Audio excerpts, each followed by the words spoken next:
nation's capital where the XFL rolls on. It's week 5 and the drama continues to build. It's a perfect day to watch some football. The BattleHawks fans and the Defenders fans out in full force. And away we go from DC. DC! DC! District in the house! Another day to get better, baby. Come on, we gotta take advantage of it. We got to. We got to. It's a great opportunity to go make a word today. I'm excited because they let us out the cage to go play. Let's go to DC on 3. 1, 2, 3. DC! For the love of football. Tamu on the key. This honestly means a lot to me, just to be able to continue playing the sport I love. Touchdown! This is an opportunity of a lifetime. Cardell's not scared. Opportunity to play professional ball. He is not backing down. These guys absolutely love the game of football. For some, it might be the last moments of their professional days, but others are here to shine, to be a name that you remember. Inside the 5, and he's in! Another big play. Today, 2 teams going in opposite directions meet in the nation's capital. The BattleHawks, with their massive home field advantage, now have to keep momentum going on the road, where Cardell Jones and the Defenders have bowled quite well. From the first whistle to the last whistle. It's the XFL. My goal is at the end of the year, holding up that championship trophy with my teammates and celebrating. Because we all just love the game.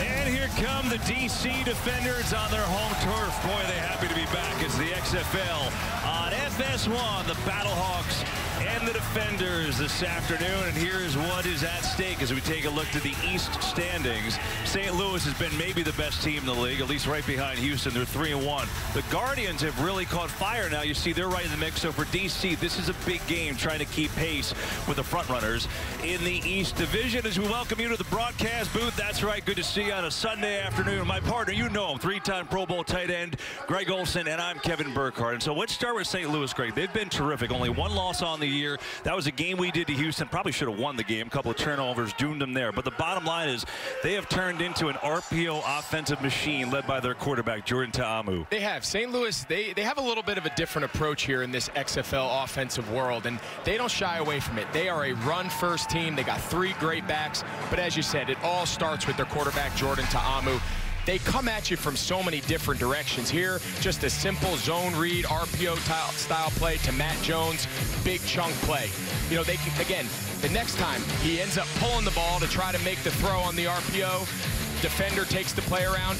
What am I going to do? I'm just going to put the ball down. I'm just going to go run and pick up a first down. And then the last layer, off that run game, here comes their RPO passing game. Pulls the ball out of the running back, hits DeMornay Pearsonell for a big touchdown last week. They're so versatile. They're so balanced, run and pass. And it all starts with this guy pulling the shots at quarterback.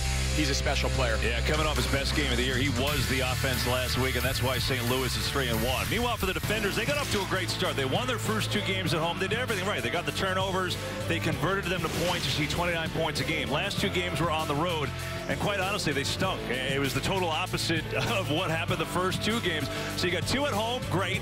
2 on the road, not so great. Who are these Defenders, Greg Olsen? Well, I think that's what they're trying to figure out. I think Coach Pep Hamilton has to be a little alarmed.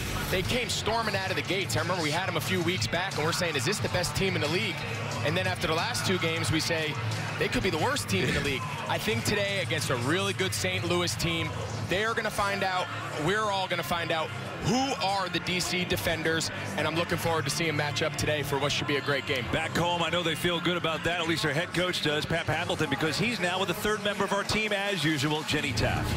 Kevin, thank you. Pep, DC started the season so strong. There have been some growing pains offensively last couple of weeks, but you're back home. So what do you need to see early to get back on track? Just stay in the moment, focus on winning each play, you know, and come out here and have a fun-filled day of football and play our brand of football. No secret, St. Louis, they're going to run the football. They're doing it well. How do you disrupt them? We got to stop the run, and we got to score early to put a little pressure on them so that they just can't commit to running the football. Good luck. Thank you. Jenny, Coach, thank you very much. So the BattleHawks coming in with the favorite here. They're 4.5-point favorites, over under 38.5, and those odds provided by Fox Bet this afternoon. Just a perfect afternoon. Home Team gets to decide whether to receive or kick. They receive, and here we go from DC. Holloman on the return. And up to the 30. And that's where we will see Cardale Jones take the field and just try to get right, Greg. And just like the team, first 2 weeks he was excellent. And, you know, last 2 weeks he has really struggled to find any kind of rhythm. And it's not just him, the whole offense. And here's the proof, right? I mean, 4 touchdowns, 1 interception first 2 weeks, only 46%. No touchdowns, 5 picks the last 2 weeks. That's just not going to work. And so see if they could turn around that narrative here today. Start with Donnell Pumphrey, who will get the call, and running to the left side. He's got a gain of 4 on first down. We'll see Pumphrey quite a bit, and we're also expecting to see some more Nick Brissett in the backfield today behind that offensive line. They've got some good wide receivers on this team. Eli Rogers, maybe the most trusted. Former Redskin Rashad Ross is the deep threat, and Jones going to hand off and run it again, and that should be good enough for a first down as Pumphrey works his way maybe just shy of the 40, and they'll call it a 3rd down and 1 for the St. Louis defense, Greg, that is #1 in the XFL. They got some real guys on this defensive side of the ball. Dexter McCoyle had him highlighted there. He's a guy to keep an eye on, number 26. I like the tempo here out of the gate for DC. Something Pep Hamilton talked about. You know, he just felt the last couple weeks they've been a little sluggish. You see right off the bat, their tempo, their time between plays has really picked up. I like trying to get Cardale settled down early, establish the run, and then their play action builds on top. Although they run it 3 straight times to start. Here's Jones to pass. Flag flies, gets it out to Pumphrey in the flat, turns on speed, and out across the 45 all the way up to about the 49-yard line. So a nice play. We'll see what the penalty flag is. Illegal formation. Offense. The tight end with a legal number was covered up. 5-yard penalty. 3 feet first down. Here we go, boys. Let's go. Triple right, same odd paint, twitch, X thunder. Triple right, same odd paint, twitch, X thunder. So the penalty erases a nice play as you hear Pep Hamilton 5-7 calling in the play. 5-7.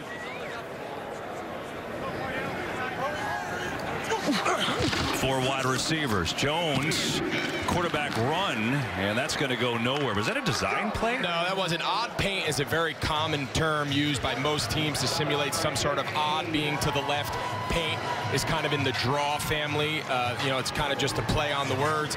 I think Cardale tried to maybe throw an alert, got kind of caught up. The timing with him in the back was thrown off, and he ended up just following the back through the hole. That was a design running back handoff.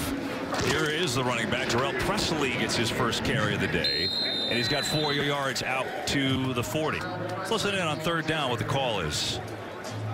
Here we go. We got. Here we go. Let's go. Scrappy left. 9th X Kitty. Sunday. Scrappy left. 9th X Kitty.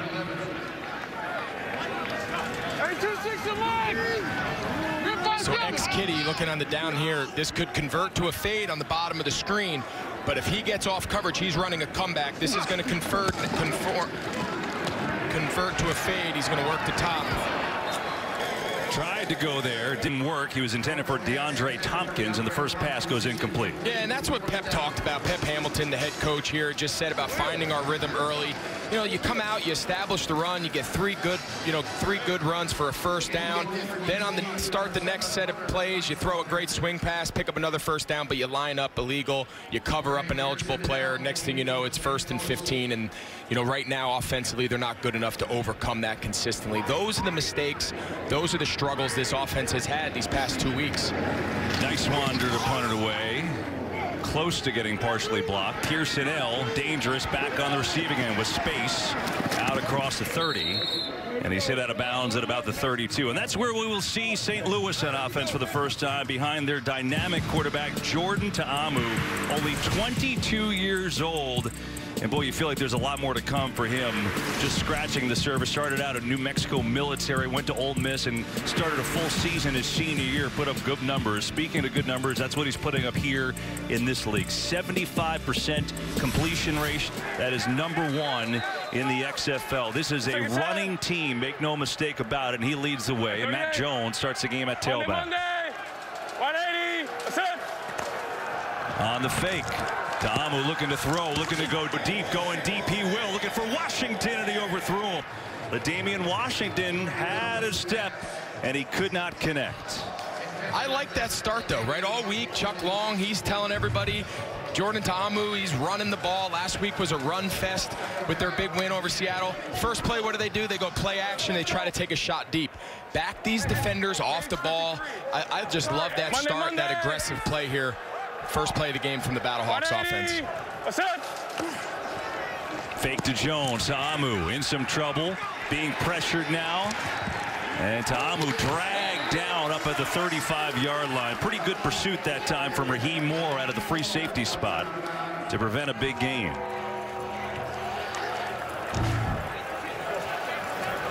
Look at this DC defense. They come in 4th overall yardage, 5th in scoring. They rotate a lot of guys, especially at the linebacker position. Moore is really the veteran, number 45, former NFL player with the Broncos. He's kind of the leader of that defense out there. Hey, Alpha, let go. Pressure. Ta'amu goes down. The defenders have their first sack in 3 weeks. Tavares Barnes gets home. As you said, KB, these are the plays here. You see coming off the side here, just overload pressure. The right side of the offensive line just really outmatched, and look what happens. They turn into that overload pressure, and Barnes comes unblocked off the left side. Great scheme early from defensive coordinator Jofi, and what a great start here for that defender's defense. As you said, they hadn't had a sack in 3 weeks. Came up one big here in the first drive. Short, wobbly kick, and DC is going to let it bounce, and it does take a St. Louis bounce inside the 30. So, East defense does their job. Cardale Jones trying to get this defender offense on track. Scoreless early.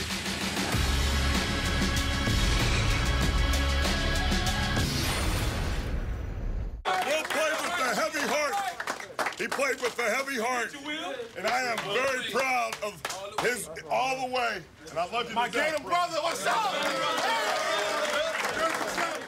Well, that was last week in a BattleHawks win. It was special for Will Hill, the former NFL veteran whose father had an aneurysm the day before the game, had to have emergency surgery. Played with that on his mind, had a game-sealing interception, and that was the game ball delivered by his head coach, Jonathan Hayes. So a really cool moment.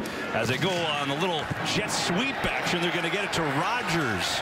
And a little razzle-dazzle from the defenders picks up a first down. Again, last week we saw so much of their run game was so basic. You're going to see Rodgers. He's off the side here of the screen. They're just going to do a nice job tying up. They're going to leave the end unblocked. Both tight ends are going to arc release and block at the second level. Again, spread these guys out.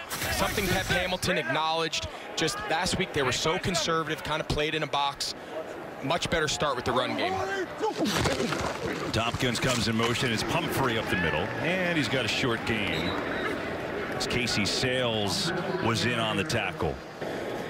Yeah, that's a good example of what they really haven't had a ton of success with, just traditional under center, you know, kind of basic run game. They're much better in the gun. They're much better getting the receivers involved with the fly motions. We'll keep an eye and see if they build on that going forward.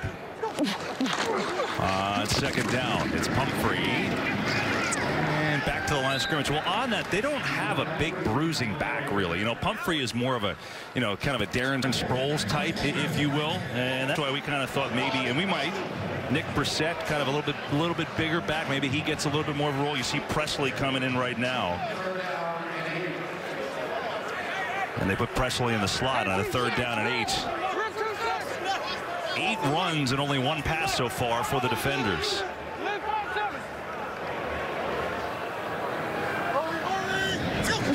Blitz coming. Jones in trouble. Stays alive. Points deep. Releasing deep. And it's underthrown and intercepted. It's picked off by Kenny Robinson. The 7th interception of the year for Cardale Jones. Ruling on the field was an interception. First down, St. Louis. Look at, I think he gets his hands under that, KB. That's an unbelievable play by Kenny Robinson. An ill-advised pass. He's forcing the ball, scrambling it. just Cardell, he's made so many of those poor plays over the last couple weeks. That ruling is under further review. They're going to take a look at this in replay. Terry Valenti, let's listen in to our replay official. The nose of the ball hitting in between his fingers, and he's bouncing it up into his hands. We got an incomplete.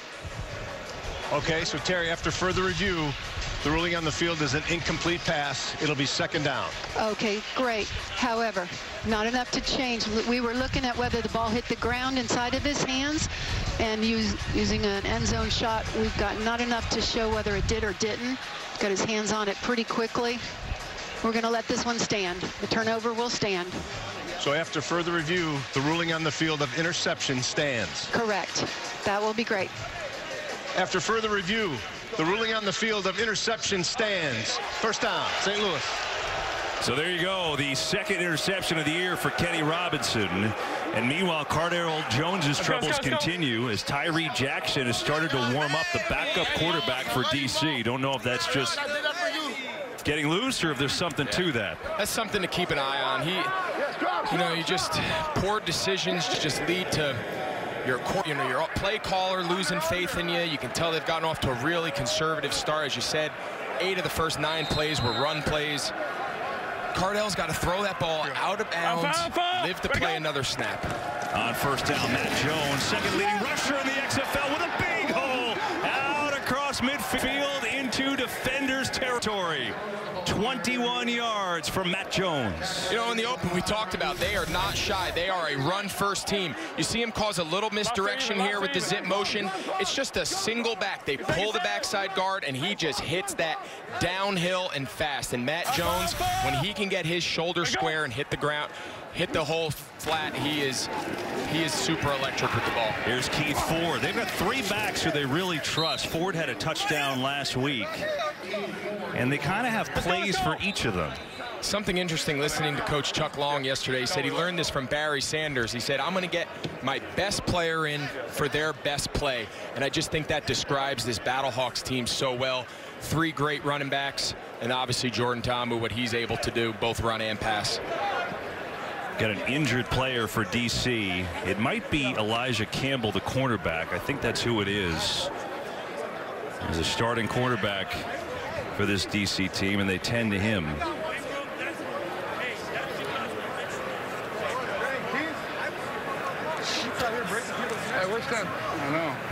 And it's interesting because DC already different in the secondary this week. Matt Elam was let go this week. Former NFL player, led the team in tackles last week. So there's already a change in that secondary. So now with an injury, it becomes even more dicey.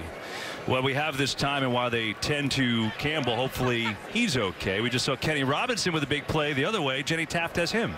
All right, Kevin, thanks, Kenny. Now, here's the thing. You make a big play, second interception of the season, but you get on the phone immediately with your coaches. So I got to say, I hope they're congratulating you, but what was the message? The message was congratulations, but we got a long game. It's only the first quarter, and we got to finish out. Anything feel better than that play, making that move, and celebrating with your guys who are giving you a hard time behind us for this interview? Yeah, it felt wonderful, especially with my family being there. I gave the game ball to my father and my sister, so it definitely felt good. Some proud family in the stands. Go keep it up. Thank you. Oh, how great is that? So gets to go over and share the game ball with his family. As we'll check in on Campbell. Duran Grant has replaced him, number 21 at cornerback, as Campbell has walked off the field. Meanwhile, St. Louis, a couple big plays on this drive. Second down and 4. Monday, 180. What's up? Jones, good cut. Matt Jones running well in the early going, and that's one thing they couldn't do last week, run up the middle. Their traditional run game last week was a real struggle. It really took Ta'amu being able to get involved with the run, play action stuff, the read, the zone stuff. This week they've been a little bit more consistent, at least here early, in just traditional pure handoff. We haven't seen a lot of Ta'amu having any reads. As this series goes on, we'll see if they start layering that in. Well, Matt Jones off to a well to start here. Down to the 32. Considering last week he had 15 carries for 20 yards, he's going to be over 30 yards with that carry already in the first quarter. Yeah, and if you're Chuck Long and you're, calling these plays early, trying to get a feel for what this game's going to be, that's got to make you feel good. Your best player hasn't even really had to do anything yet, and your run game, which you pride yourself on, has gotten off to a great start. Pearson L in motion. They give it to Jones again. Is talking about Chuck Long, the offensive coordinator. And be a third down, and we'll call it 2.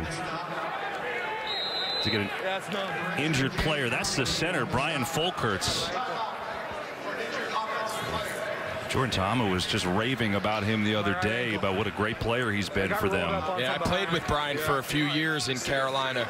Great kid, local St. Louis kid. I think he got rolled up on. I kind of caught it late. I think he was engaged. You see him here, 67. He's the center.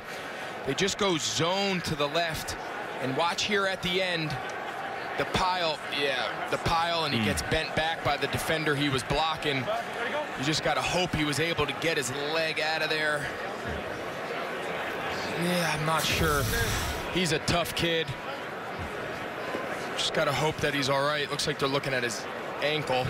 That's Michael Miller, who's the backup center, starting to get some reps right now.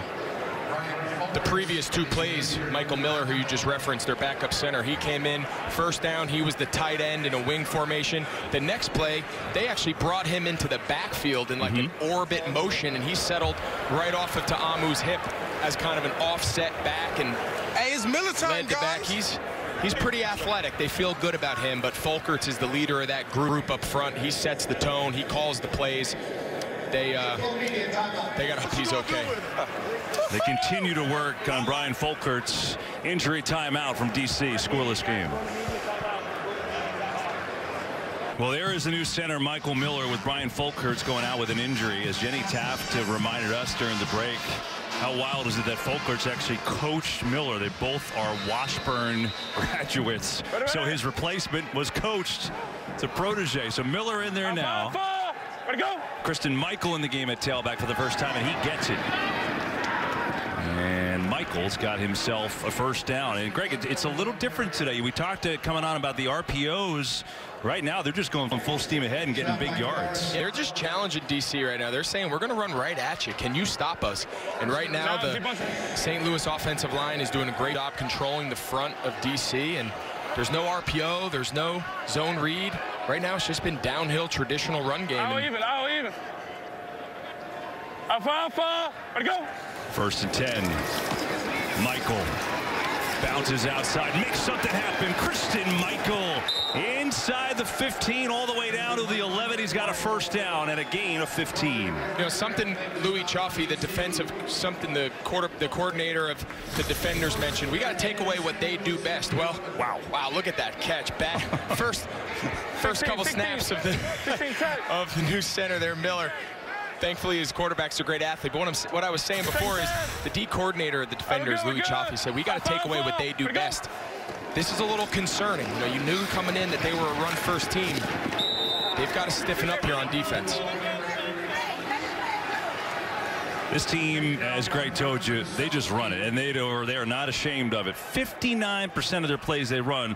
Look at the league average. It is far and away the most in the league, and clearly they are successful at it. And especially when you think about DC, Greg, they have gotten gashed on the ground the last 2 weeks. Let's go. They have, and they've changed their fronts. They've played some 4-down stuff. They've played some 3-4 type stuff. I'm not sure they're quite comfortable with what they want to be right now on defense.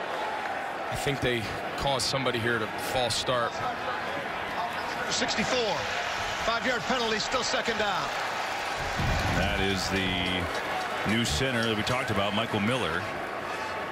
And head coach Jonathan Hayes, long time on Marvin Lewis's staff in Cincinnati. He's been a coach for a long time. Let's go. Played in the league as well. Tight end Chiefs. He's doing a heck of a job here with St. Louis. Ready, go. 2nd down, Ta'amu on the draw play, and that's not going to get much.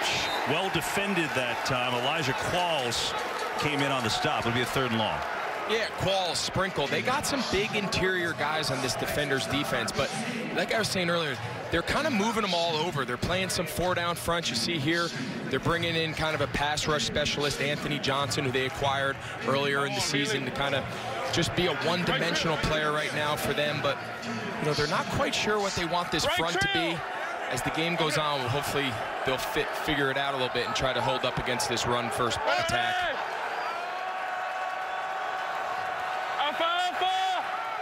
St. Louis can get a first down at the 2. Ta'amo with heavy pressure gets it to Jones. Good tackle. Solid play. The second good one today by Raheem Moore. And looks like a field goal situation. Raheem Moore, he's kind of the tone setter back there. We talked about letting go of their other veteran safety, Matt Elam, but Raheem Moore, when we talked to him, you could just hear his love for the game, still playing. This is no young guy now. He's 30+ years old, and he's still enjoying playing. He said it didn't matter what league, what team, he still enjoys playing this game, and he really sets the tone for this DC defense. That was a big stand. Taylor Russolino from 35 yards out, slides it through. He's now 8 for 8. The field goal's on the year, and he gets St. Louis off to a good start. 35-yard field goal after a nice drive, primarily on the ground. St. Louis 62 yards rushing on the day, so they're well on their way to what they normally do, and that's dominate on the ground. So one more XFL game this weekend after we're done here, 9 o'clock Eastern on ESPN. Tampa Bay Vipers taking on the LA Wildcats. Tampa Bay maybe starting to find something here. Their ground game is starting to pick up too. They had 266 yards rushing last week, and that was against DC.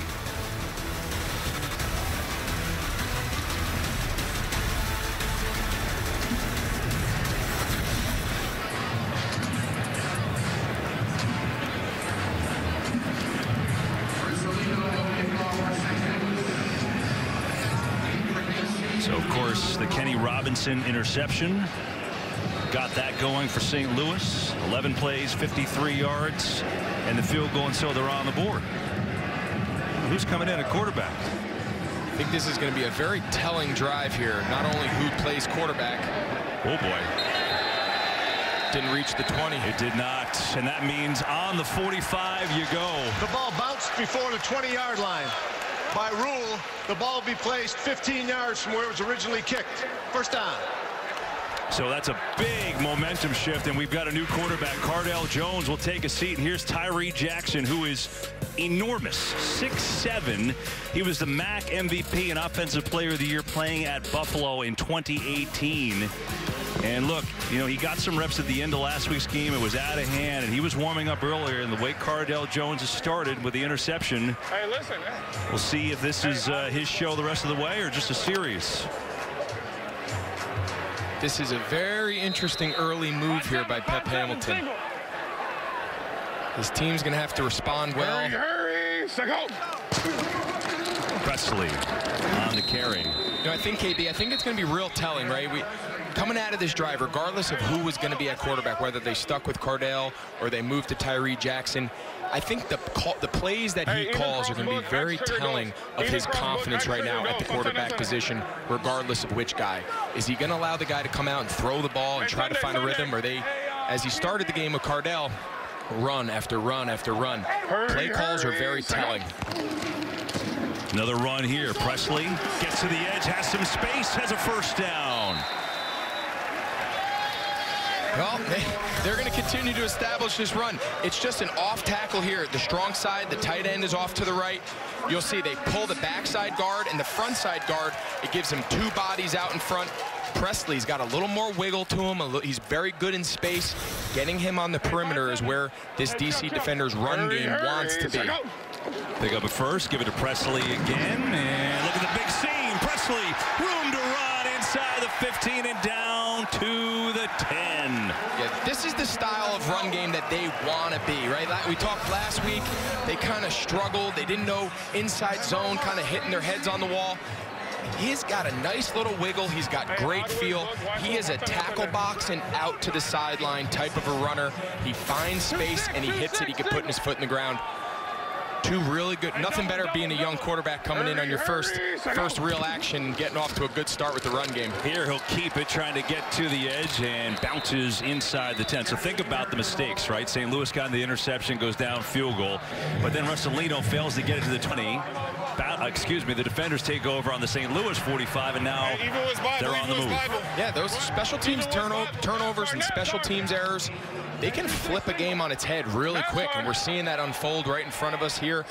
Can Tyree Jackson, does he have enough control of this passing game to be able to punch this ball in here? Second down, he keeps it, he throws it, and he's got a touchdown!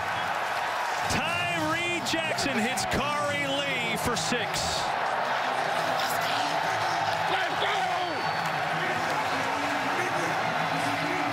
So that worked out pretty well. We talked about the RPO-style offense on the other side of the ball with St. Louis. Well, DC kind of took a page right out of their book. You'll see Lee here going in motion and getting set. This is a true RPO. It's an off tackle to the right. If that defender bites and pulls, he is going to pull it and throw it to his big body tight end right where that defender vacates for an easy touchdown. Kind of took a page right out of Chuck Long's book. I think the crowd's booing because they're going for 1. Is that why they're booing? Maybe. They've gone for 1 a lot. They're only 1 for 8 on conversions after a score this year. It's worse in the league. Jackson here, looking to throw, pressured, and it's incomplete. Had to get rid of it. Pressure coming from Will Hill. They haven't figured out their point after attempts this year, as you said. They've only completed 1 now through 4 games and change. Look at Cardell. Cardell Jones just met Tyree Jackson out, passed the numbers, jumped, hip bumped him, cheering for him. I think that says a lot about a guy. He just got benched. What a cool moment there. I think that speaks volumes to Cardell. Look at, he's smiling. He's happy for his guy. That's good leadership. That's pretty great. That's really good leadership. You know, tough moment. Jones seemingly gets benched. And look at Jenny. She's so quick. Already has grabbed Tyree. Jenny. Kevin, I'm not even letting him catch his breath because we got to get your immediate reaction, Tyree. You go in first series of the day. You get the touchdown. I know you're breathing hard, but take me through it. Offensive line played great that drive. Moving guys. That was a great catch by Kari. Great play. We practiced all week. Got to keep it going, though. It's a long game. Okay, look forward to it. Well done. That was impressive just to be able to take a deep breath and answer Jenny's question. I mean, that takes a skill in itself. Jenny really put him on the spot there, but I think that was probably an interview he was very willing. Oh, he was excited. I mean, that was, now look, you got help with the kickoff not reaching the 20, so you started the 45 going in, but a couple big runs by Presley. Jackson throws his first touchdown of the year. You don't ever apologize in this league for having success. You know, listen, he played the last 2 weeks, talking about Jackson, he played the last 2 weeks kind of in mop-up time. Yeah. This was his first real action when the game, you know, was still being decided. So for him to have that success, throw a touchdown pass, that's got to do wonders for his confidence now moving During the forward. return, holding, 37 return team. 10 yards from the spot of the foul. First down. So St. Louis will back on up. I want to remind you before next weekend's XFL action kicks off, download the Fox Sports Super 6 app. Play the XFL game for free. Chance to win up to $10,000. So in this game, there have been 28 plays. 22 of them have been runs, Greg. If you're a fan of passing games and air raid and run and shoot like we've seen around this league, this is not the game for you. This is Russell who makes a catch for a short gain. Throws it into Chuck Long, the offensive coordinator. Double right, 601, jet hitch. Double right, 601, jet hitch. 601. 11. Second set. Monday. 180. What's up? Four-man rush. Ta'amu floats to Washington's wide open and tackled immediately, but not before a first down as Washington gets out to the 34 and a 16-yard gain. This is a great two-man concept here. You're going to see the slot receiver run an out route. Brandon Riley's going to run an out. And the outside receiver, Washington, we lost our replay, but they threw a hole shot there where the corner squats on the out route, and he just replaces it right over his head, kind of in a dead spot there in cover 2. And then quickly like that, they get another play. They go to Riley for another first down, and that'll end quarter number 1 here from Washington. So how about that? Boom, boom, boom. St. Louis on the move just like that, but a good first quarter. DC's offense got going a little bit, and they've got the lead after 1.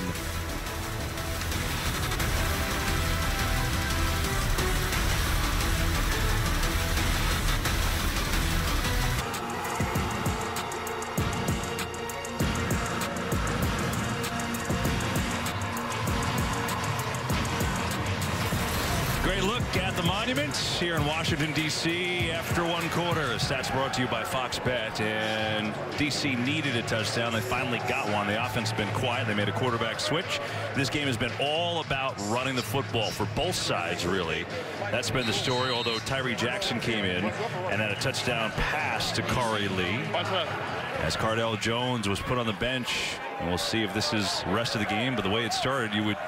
Right now, it certainly looks that way. So we start quarter number 2. St. Louis on the move here on a good-looking drive. Already picked up 35 yards. Tamu got the ball stuck on his hip a little bit. Now in trouble. Gets it to the tight end, Lucas, who's hit immediately for no gain. Let's get an injury update with Jenny. Well, unfortunately, guys, I'm just hearing about a couple injuries, both centers right now for D.C. John Toth will not return. He's dealing with a lower body injury. Brian Folkerts is questionable with an ankle injury on St. Louis's side. And then also for D.C. and their defense, they're shorthanded because Scooby Wright, linebacker, will not return, as well as Elijah Campbell, the cornerback. So right now, we don't want to lose any more guys in this one. Oh, my goodness, what a start. Jenny, thanks. And yeah, and St. Louis on top of that has changed on the line. We'll tell you after this. As a nice run by Michael is going to have himself ace. So they move Bruno Reagan from left guard to center now. They bring on Dejon Allen, number 66. So on top of all that, seems like they made another switch because Mike Miller had a little bit of a rocky start. Yeah, they've gotten off to a tough start up here up front. You see Miller now coming back in, reporting 64 eligible. Is eligible. 64 is eligible. So he's going to line up at the left, wing tight end. Looks like they're going to maybe bring him in motion. No, yeah, they're going to bring him back in motion again. Kind of like a fullback in a way. On third down, and it's a gaping hole for Michael. Has got a first down, and it worked. Is that a new look for them? I don't recall seeing that too much. No, that's a new little wrinkle. They've used Miller now. You see him coming back off the field. They've used Miller. They don't have a true traditional blocking tight end. Marcus Lucas and Wex Saxton are both kind of pass-catching type players, but Miller brings them an athletic, big body. Saw him go in, have some struggles at center, but I'm sure most of his weeks of practice are in this kind of reserve tight end role that we just saw him do there. And this play is dead. St. Louis has moved early. Full start. Offense number 66. 5-yard penalty, still first down. Gives us a chance to listen to Chuck Long. 11:36. Trey left. Lobster odd, general VIP. Trey left, lobster odd, general VIP.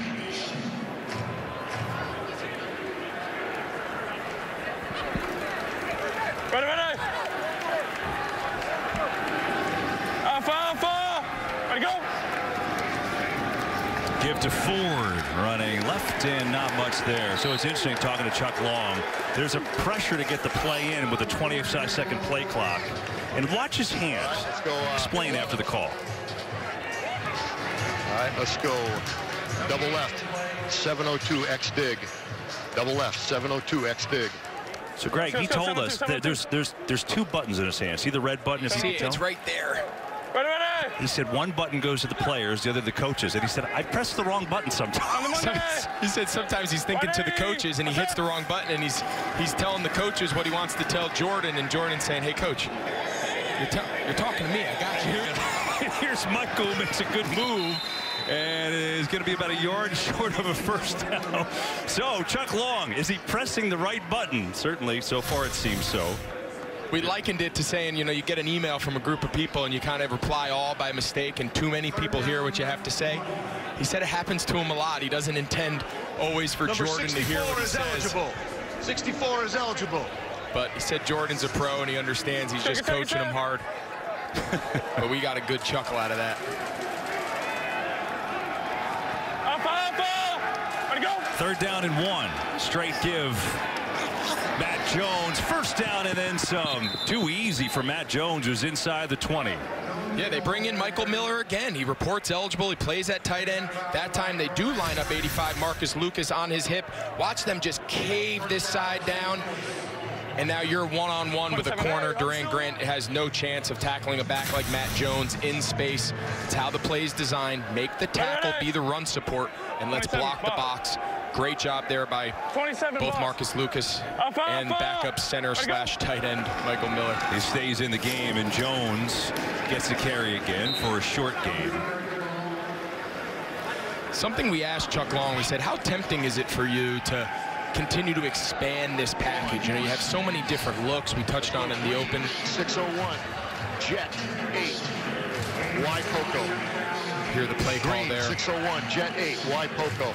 And we challenged him. We said, you know, how hard is it to not just continue to grow that package? He said it's really hard. He goes, what we try to do is we try to just do what we do well, and each week have a new wrinkle, a new look, but don't change too much for the players. Tamu going for the end zone, and it was intended for Lucas, but knocked away again. It was Raheem Moore, who's had a heck of a start for DC. Oh, Marcus, that's my guy. He had a shot. I told him yesterday, I said, man, make a play. You'll see him here. He's playing more of a slot than he is a tight end. He tries to cross face of the safety, Raheem Moore. Just flatten him out. Good play by Moore. I don't know how much more Marcus could have done there. It was a really good ball. I told Marcus, I said, make a play, bud. I want to talk about you. I want to hype you up. He was a teammate of mine in Carolina for a few years. Just got to be flatter, maybe the ball out in front, but give credit to the safety. Moore there is a nice play. All kinds of movement on a 3rd and 8, and it looks like it's going to be a 3rd and longer. I'll start. Offense number 66. 5-yard penalty. Still 3rd down. I got to tell you, this is a terrific atmosphere here today. I'd never been here, Greg, to this stadium, and it is awesome. The fans in that end zone, it's all standing room, so they come in to buy those tickets, and they've just been making all kinds of noise. They're into it here in D.C.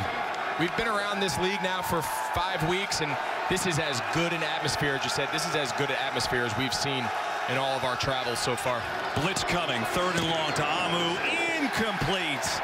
Tried to get it to Washington. And on 4th and long, here comes a field goal try. Great job there by Desmond Lawrence. They brought an all-out blitz there. Lawrence is there on an island, and he does a great job. You see him at the top of the screen.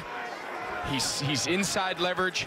You know, as a defender, especially at corner, if we're bringing pressure inside, the quickest throw is an inside play. So I got to move inside the receiver. I cannot let him cross inside my face. Desmond Lawrence does a nice job there getting off the field.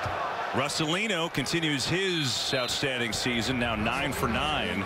He's good from 40. It ties this game up. 9:49 to go in the first half from our nation's capital. 6-6 Defenders, BattleHawks.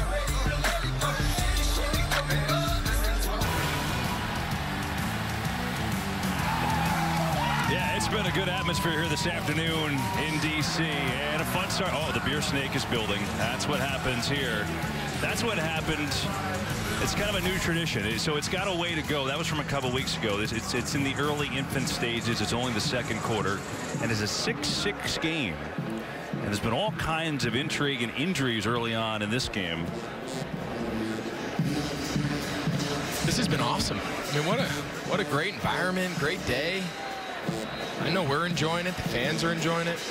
It's been great. Great shot. Look at Duff getting down there working on camera. Love it. Ball bounces at around the 10. Holloman's going to pick it up.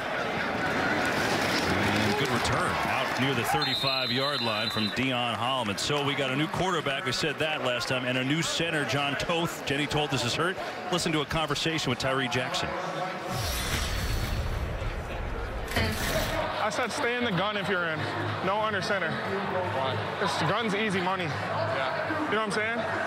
We don't have to worry about this right here. Yeah, gun's easier for me. Yeah, same here. No one likes under center. Let's get some. It's an executive decision. That's the bottom line. They're going to go in the gun, and why not? So Chris Brown moves from left guard to center. Teron Prescott comes into the game at left guard, and they will just run it to Pumphrey. So both teams without their starting center now, and obviously it's a total battery change for D.C. New center and quarterback last time. Yeah, who knows the last time these two guys even took an under center snap. So I think it's good. I think it's a good decision. Whether Pep made it or they just told Pep we don't feel comfortable, we'll never know. But I think it's the right move. Hurry, say go. Pumphrey tries to get to the edge, not much there. I mean, you wonder if they've taken any together, right? You never know. I mean, he's their starting left guard, so you can't imagine maybe a couple practices, maybe pre-practice individual periods, but you would imagine he'd be doing that with Cardale. We'll never know how much work during the week Jackson's gotten, maybe since the struggles of Cardale. Maybe Pep Hamilton has given him some extra reps, so he's a little more comfortable than a traditional backup quarterback. We'll never really know, but you know, a lot of that be determined by what plays Pep feels he can call. Third down, blitz coming. Brissett picks it up. Jackson rolls out that way. Cruz is on the run, incomplete. Didn't really had to roll that way because the blitz was picked up, but now it's a punting situation. Yeah, that just comes with reps. You know, all of his receivers were to the left side of the field. His receiver to the right ran an in-breaking route. So if you're going to break contain with pressure up the middle, break to the side of where your receivers are and allow guys to work for you. He kind of rolled out and scrambled into the boundary, and he had nobody on his team to that side of the field, but threw the ball out of bounds, punt and regroup on the sideline. Jackson had a touchdown his first series, a 3-and-out on the next penalty flag. Ball is blocked by St. Louis, and it's bouncing out of bounds at the 43, but there are penalties too. I think it was blocked by Agadosi, the wide receiver, but now let's see if it's going to stick.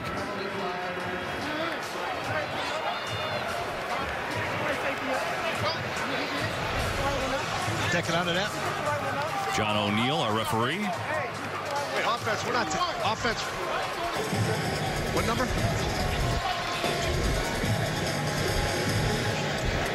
Illegal formation.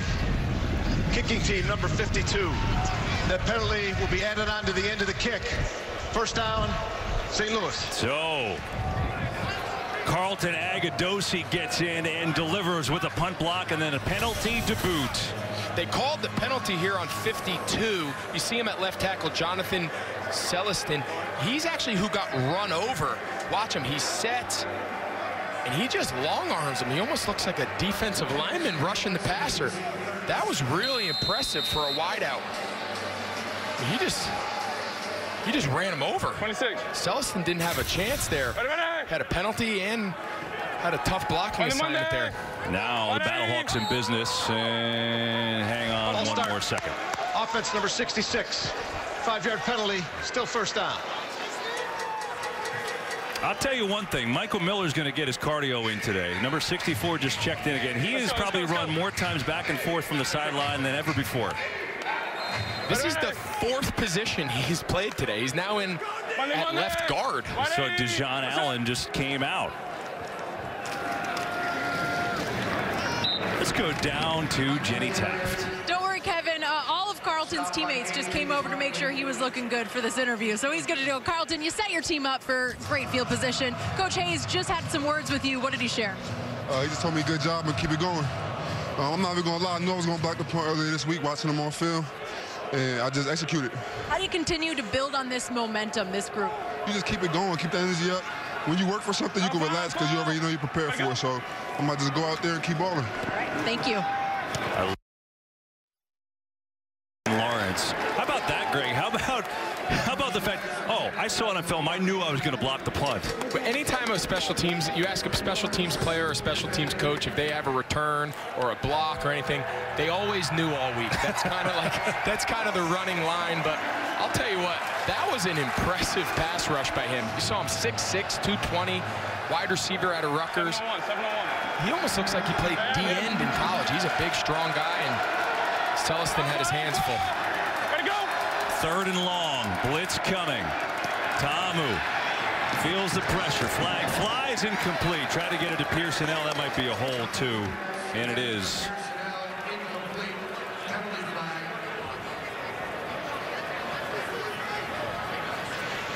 Holding. Offense number 69. That penalty is declined. Brings up 4th down. And so after the block punt, give credit to DC. They hold their own. Yeah, Louis Trophy, this D corner, he told us he was disappointed in himself. He felt the last couple weeks he kind of got away from his bread and butter. He wants to be an attacking, blitzing, physical style defense, show a lot of different looks and get after the quarterback. He felt the last couple weeks, for whatever reason, he got a little conservative with his calls and his looks. He said, I'm not doing that again this week. This kid, Tamu's too good. And we've seen that here early in the game, bringing pressure, getting on Tamu.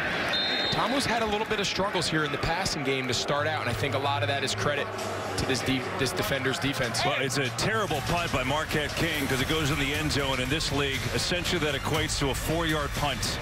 Yikes. Good game in D.C. We're tied at 6. D.C. with a touchdown and the missed conversion. A couple field goals for St. Louis. That's where we stand. 6-6 game here in the second quarter. Hey, yada.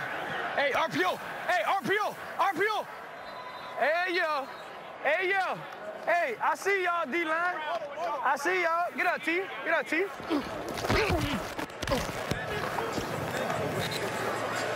Hey, 74. I like that. I like that. I like that. It's going. It's good. Little all access with Dexter McCoyle, the linebacker. There he is, number 26 for the BattleHawks. Had a fine year. Comes in with 30 tackles. Tied for, it's actually 3rd in the league. Jackson on the keep. Dances around and gets something out of nothing there. He's going to pick up 4 yards. When you put on the defense, when you put on the film of this St. Louis defense, Monday. Dexter McCoyle, he just jumps out at you. He's a guy. Jay Hayes talked about, defensive coordinator of the BattleHawks. He said, even wonder, ready? We signed him. We thought he was a safety. He told us, no, coach, I played linebacker in the CFL. I think that's my position. They were worried about how big he was, but you can make an argument he's one of the top 3 defensive players in this entire league.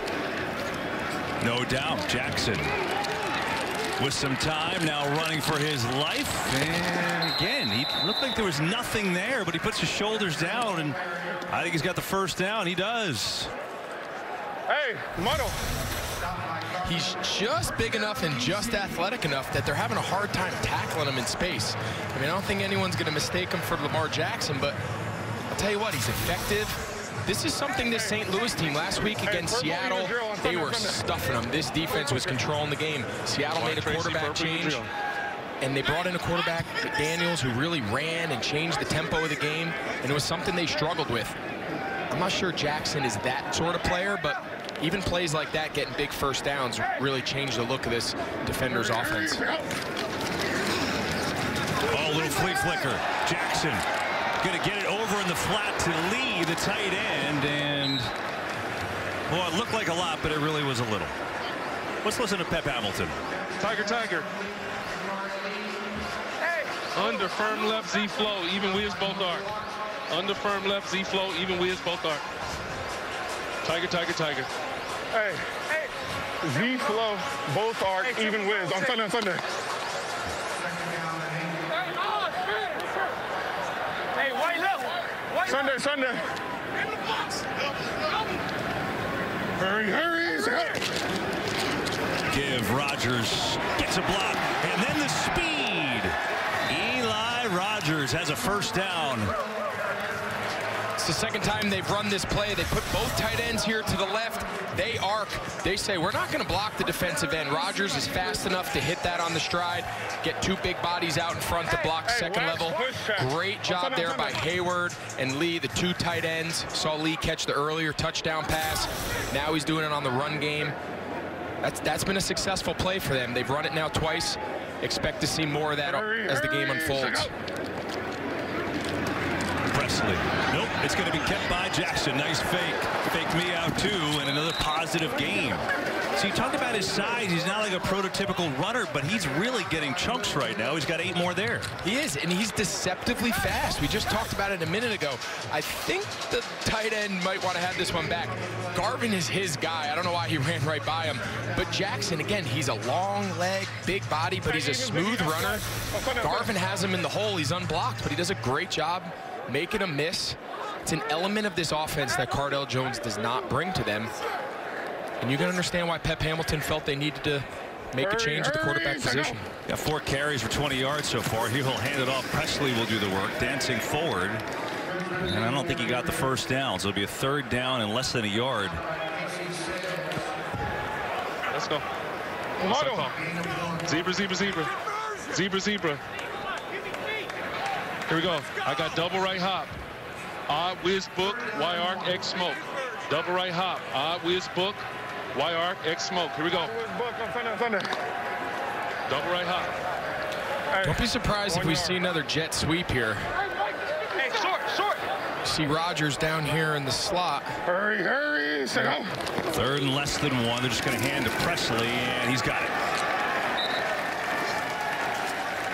They make you defend now, and they can spread you out and make you defend the entire field. We got jet motions. Now we have the zone read element to the offense.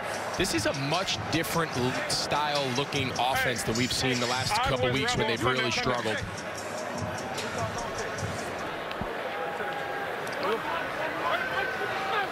They've run it 20 of the 25 plays so far here this afternoon. Jackson looks to throw it here, though. Rogers makes a nice adjustment and a catch for a short gain for Trevon Reed, brought him down. And DC not in a rush. That'll take us down to the 2-minute warning. So we got a 6-6 game. We got DC on the move. And their backup quarterback, Tyree Jackson, playing well, getting a shot.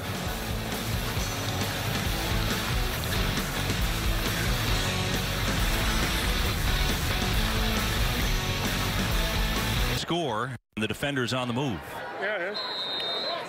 Something we're seeing for the first time. You see they got both their running backs, Donnell Pumphrey and Jarrell Presley, in the game at the same time.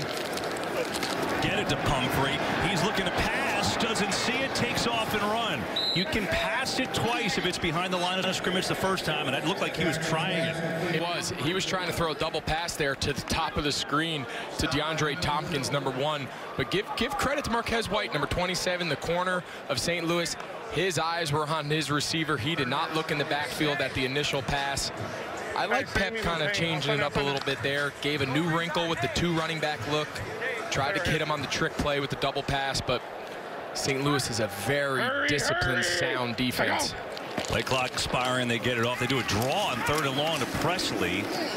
And have to think you're going to go for it with that play call. No? I think so, but I think he's going to kick it. You know, it's an interesting play call. 3rd and 6. They just ran a draw. Kind of, I don't know. You know, the psychological aspect of being up maybe at halftime. If you make this 9-6, maybe he feels that's the way he wants to carry the momentum into halftime. But you know, you got 2 downs there in essence to try to pick that up. And it's a tie Rouse. No. Faded it to the right. It's no good, and we will remain tied at 6. Yeah, that was God Almighty, such a buzzkill. Hey, Ty! Well, Pep just took the words right out of my mouth. No need to comment. That's what it is. They had a promising drive, and Rouse's 40-yard field goal. Yeah, I mean, Pep summed it up. It starts on track. He just pushed it right. Again, though, you're a team that's struggling. You've lost 2 games. You're back at home in front of your crowd. You got a great crowd, great environment here. You got 2 downs to get 6 yards. I think if I'm Pep, I'm a little more aggressive in that situation if it comes up again. So here's St. Louis and Tom, who pressure coming, delivers a strike to Alonzo Russell, who's up to the 47-yard line. This is the comeback period in the XFL. So in synopsis, here's what it means. The clock stops after every single play, and it won't start again until the play clock gets to 20. So you've got plenty of time. That's the bottom line. And a drop by Marcus Lucas. So each team with both of their timeouts remaining, but there's so much time with the play clock stopping after each and every play. We've seen so many times throughout this, not only at the end of the half, but at the end of the game. There's a minute, minute or 2 left in the game, and each team gets another possession. In some cases, one of the teams gets 2 possessions. It just really changes the game management with these new clock rules. Blitz coming on to Amu. Shamarko Thomas coming fast from the backside and forced Tamo to get rid of it. Let's listen to Chuck Long on a 3rd and long. Here we go. Okay, we're 7:01 here. Receivers, run your routes. Run your routes, okay? All right, let's go. Trey Wright, 7:01, H. Coco. No hot. We're 7:01, H. Coco. Ready, ready. Alpha. Ready, go. 3rd and 10. DC was offsides, I do believe. Tamo goes down, but Anthony Johnson looked like he jumped very early. He's got the sack there, but I don't think it counts anymore. Defense, number 97. 5-yard penalty, still 3rd down. Anthony Johnson's a guy they brought in, and that's what they had in mind when they traded for him from LA a few weeks back. But you see him over here. The tight end tries to chip him in the right tackle, but he's just, you know, the right tackle saying, I got no shot there. You know, the referee's got to help me not embarrass myself and blow that play dead. Anthony Johnson, he jumped, but he got the full sack celebration, did the Ray Lewis stomp. He did it all. He made it worth it. 30-second charge, timeout, DC. And DC calls a timeout. They're going to try and save time with it being a 3rd and 5 and give themselves as much as a chance. Now we got timeout. AJ, you ready? Timeout. Let's go. Hey, who's he? Well, Saturday on FS1, one of boxing's hardest hitters, James Kirkland, battling Madman Marcus Hernandez. It's a middleweight showdown. Coverage begins at 6:30 Eastern on FS1 and on the Fox Sports app. Look forward to that.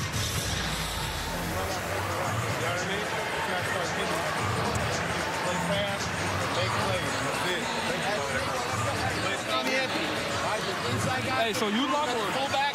You lock. Let's go, D. So this unique audio situation where we really have great insight into these huddles during timeouts or during breaks. You heard Pep Hamilton say, hey, we used the timeout. We got to get Anthony Johnson back on the field. We talked about after his sack, he was dancing and celebrating and hitting his helmet. I think he wore himself out and tried to come out for a play. And Pep said, hey, bud, we got a minute to go. You got 30 seconds to catch your breath. And you look, he's back out there now lined up on the other side on the left tackle. And he has one job. He is going to rush the passer. That is what they brought him here for. You see him right here at the top of the screen. Foul. Ready, go. 3rd and 5. Pressure coming. Tamo gets buried. And what did you say? There he is, Greg Olson. Well, Pep Hamilton's a smart guy. He said, hey, we can't have 55 seconds to go in a passing situation and not have the guy we brought here to rush the passer. I think this is a little bit of a mix-up here. The left tackle should take the big pass rusher and leave the secondary blitzer for the back. The left tackle ends up fanning out on the secondary blitzer. The back has no chance against a pass rusher like Anthony Johnson. He makes up for his offsides on the previous play, and he gets to celebrate twice in a row. This time it counts. Got some pressure on Tamu this afternoon. It's a big reason why this game is where it is right now. Here's the punt. Penalty flag as well. Holloman's got it. Makes a move. And it gets stacked up at the 25-yard line. So we'll see what the penalty's all about with 20 seconds to go and one timeout for the defenders. Punted, right? So we're going to add it on to the end of the kick. What number? Holding. Kicking team number 48. That 10-yard penalty will be added to the end of the kick. First down. So remember, you got one timeout.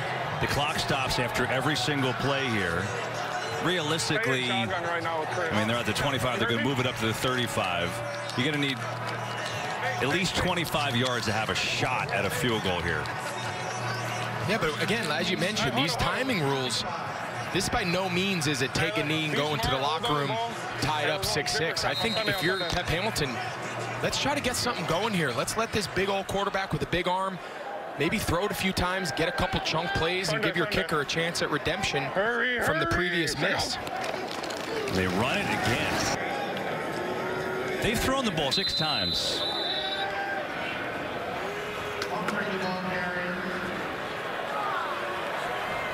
Hey, huddle. Doesn't look like Pep agrees with me. It looks like they're going to be content going into the locker room 6-6.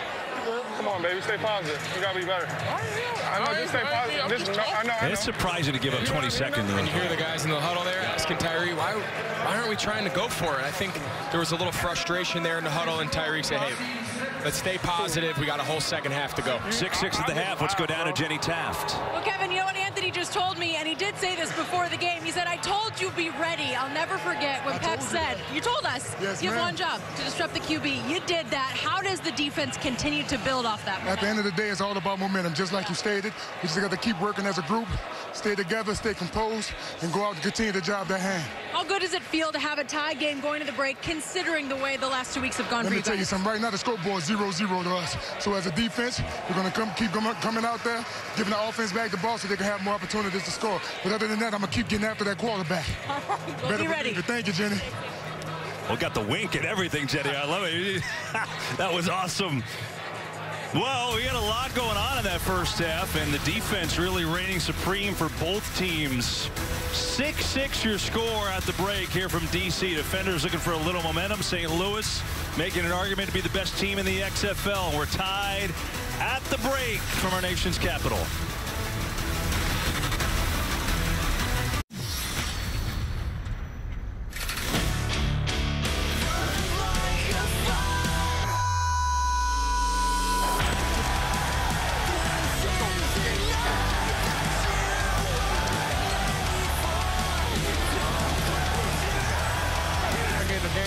My father and my sister, so it definitely feels good. And he's got a touchdown. Great catch by Kari, great play. We practiced all week. Got to keep it going, though. It's a long game.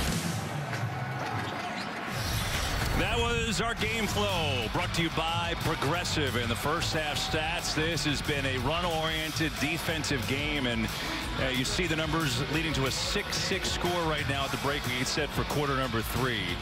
And, you know, Greg Olson, I think you got to really give credit to DC's defense, right? I mean, the St. Louis offense is dynamic. They tore apart Seattle last week. Well, they've got 135 yards of offense. Yeah, this DC defense, you got to tip your hat to them. They've been, the last 2 weeks, they've really been abused a little bit. And Louis Chaffee, their D coordinator, he said to us, I got to get back to being more aggressive. I got to bring pressure. We got to get to Amu. We got to get guys in his face, get guys in his lap. And boy, have they done that. We saw Anthony Johnson close the half with a big sack there on 3rd down. This guy, they are doing a great job just keeping him off rhythm, off timing. And that's something St. Louis's offense is built on. Timing, passing game, how that builds in with the run. They've had no success in either area. See how they change it. Why don't we go right to the source, because Jenny Taft is with their head coach, Jonathan Hayes. All right, Kevin, thank you. Well, Coach, in terms of the message at the break, it felt like you guys were running the ball with ease, but unable to capitalize in the end zone in the first. What do you want to see differently? Well, finish the plays, and let's not have the pre-snap penalties that put us in the hole, because we get behind on the call sheet, it's hard to catch up, and that's been the toughest part of the damn day. All right, well, look forward to seeing it. Thank you for the time, Coach. Some frustration, Kevin. Yeah, Jenny, and I get it. 6 penalties, 40 yards, and that has been part of it here today. But you like the raw emotion. Even after the cooling off at halftime, Coach Hayes is not thrilled with some of the mistakes here today. So Cardale Jones was benched in the first half, and Tyree Jackson came on and did pretty well. Didn't throw the ball well, but you like the pacing. I do. I think the change to Jackson has allowed them to just spread out a little bit, just put a little air and put some breath into this offense. You know, it's not, we heard him say they're not going to go under center, which was a big part of their run game the previous couple weeks. You know, you see the jet sweeps, you see the ball getting out on the perimeter with their backs. I think that style of offense, and particularly the run game, that really translates well to this league and the XFL. And you know, I think it's nice to see DC kind of acknowledge that. Let's see if they can continue to layer in aspects of that offense through the second half. A DC member got the ball to start, so now it's St. Louis's turn, so we'll wait to see Jackson.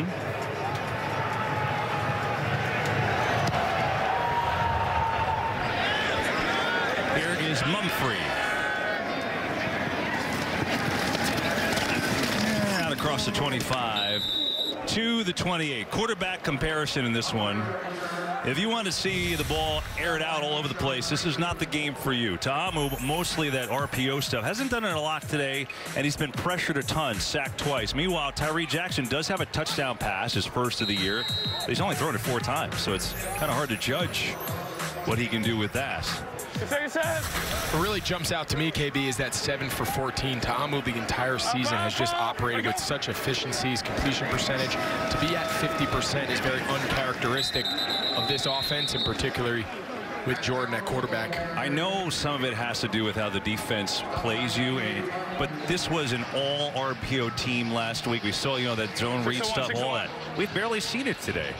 Yeah, Chuck Long, he mentioned, he said sometimes teams that play a lot of man-to-man, play hard inside leverage, that RPO style is a little hard.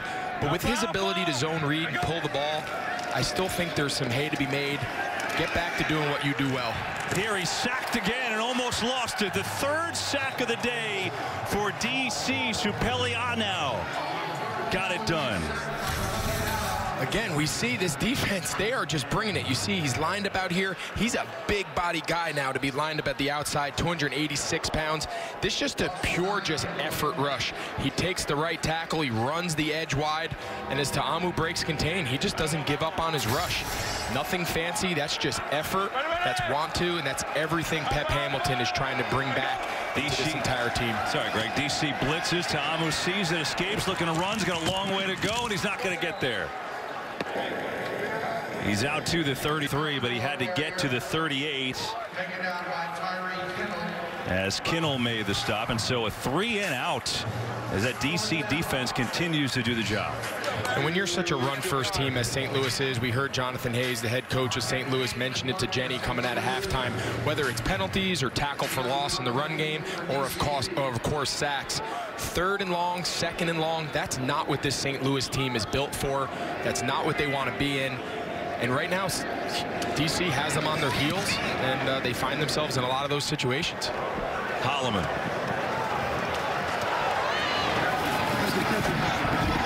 Decent return by Holloman, gets to the edge, and got a penalty flag back at the 35-yard line on the opposite side of the field, so hang on.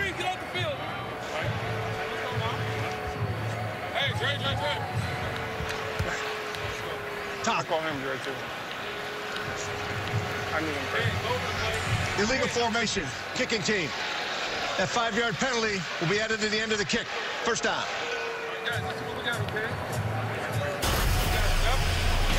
So Tyree Jackson getting the call here after Cardell Jones was benched, and he's running a little bit, been somewhat effective with that. Again, he hasn't passed it much, but trying to change it up. He's got a touchdown pass. And now we'll see if they take the reins off and let him throw the ball. This is a guy that was in Bills camp. In fact, he was one of the last roster cuts for the Bills this preseason going into the regular season. And then when he got cut, he signed here with the XFL. And I think at some point, if you're Pep Hamilton, you've got to open it up. This St. Louis defense, they're leading the league in almost every defensive category. There you go. Oh, flipping around, big play. Tompkins has some room. Gets a block. It's DeAndre Tompkins. Yeah, right on cue, KB. Just open it up. It doesn't have to necessarily big, long shots in the passing game. You see here, just off their inside zone, you just see him soft toss on the flip, on the reverse to Tompkins. Just spread them out. Make them have to defend the entire field, the entire width and length, and just make this really good, aggressive St. Louis team have to guard every inch of grass. And that's right now what Pep's trying to mix in. Can he mix in enough of it is the question.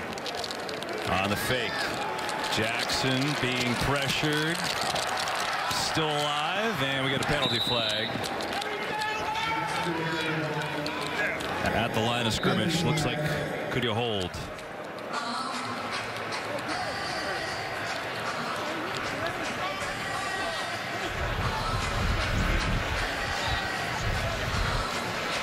Holding. Offense number 74. 10 yards from the previous spot. Repeat first down. Something you see a lot when the quarterback breaks contain. This is a staple of Pep Hamilton. You see Cook right here, the right guard, who they called the hold on. Gets under center with 2 tight ends, play action, big post, and a crossing route. The BattleHawks did a great job defending it. He breaks contain, and sometimes those linemen just don't react to the quarterback spot moving. Grab cloth, and that's the penalty. Pumphrey. And not much there. Terrence Garvin was in on the hit. I know that DC has run the ball almost every down today, but you know, it's interesting that they're going after St. Louis's run defense. They're the 2nd best run D in the league. Odd Sally. And DC today with 138 yards running. Odd Sally. Z-drive Wrigley. The 2nd best run defense, #1 in points per game. This defense is an issue now. They are good. every team coming in faces the same kind of task of breaking this code. Jay Hayes is a great coach. Set up a screen, and Garvin just destroys the play. If Presley got by him, who knows how far he would have run, but Garvin made a great play. We talked earlier about 26 Dexter McCoyle, but I'll tell you, Terrence Garvin, they got two fast backers in here. Got McCoyle on the left and Garvin on the right. Watch him dissect this under screen. The running back comes underneath the offensive lineman from the backside, and Garvin was all over it. Great open field tackle. They have two really athletic, versatile inside linebackers that allows Jay Hayes to really run a lot of multiple fronts and coverages. 3rd down and 21, and a quick throw underneath. There's Presley out of the backfield, and Presley hurdling people, working down to the 35. And that does a couple things. A, you got a 4th down and long, but at least makeable, and that also puts you in field goal range. It looks like that's what they're going to do. Over, out. Yeah, good. Over. Rousa has a field goal miss on the here today, and this will be a long one. His long on the year is 54. Wide open, baby. And this will be a 52-yard field goal out of Jackson's hold.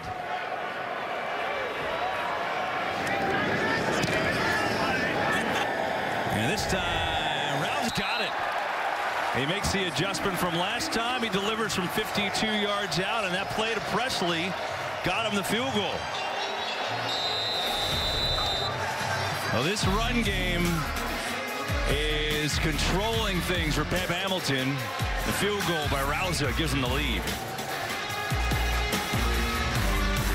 With the defenders up 9-6 on the BattleHawks. Low-scoring, defensive, run-oriented game, but the type of game that DC is looking for to get back in the groove, and a gorgeous afternoon in our nation's capital.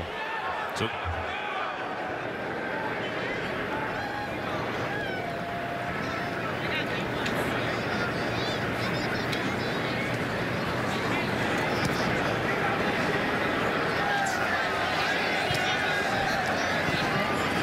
here's Mumphrey, and he stood up before the 25-yard line. Jenny Taft is working all the angles. Jenny, what are you doing down there right now? Well, it helps, Kevin, when everyone is so easy to chat with. And this one is actually a bit more for Greg, because I know he was teammates with Marcus Lucas.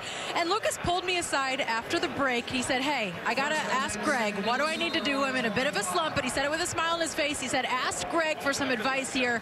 How do I make a play? How do I make myself known? So, Greg, what do you need to see?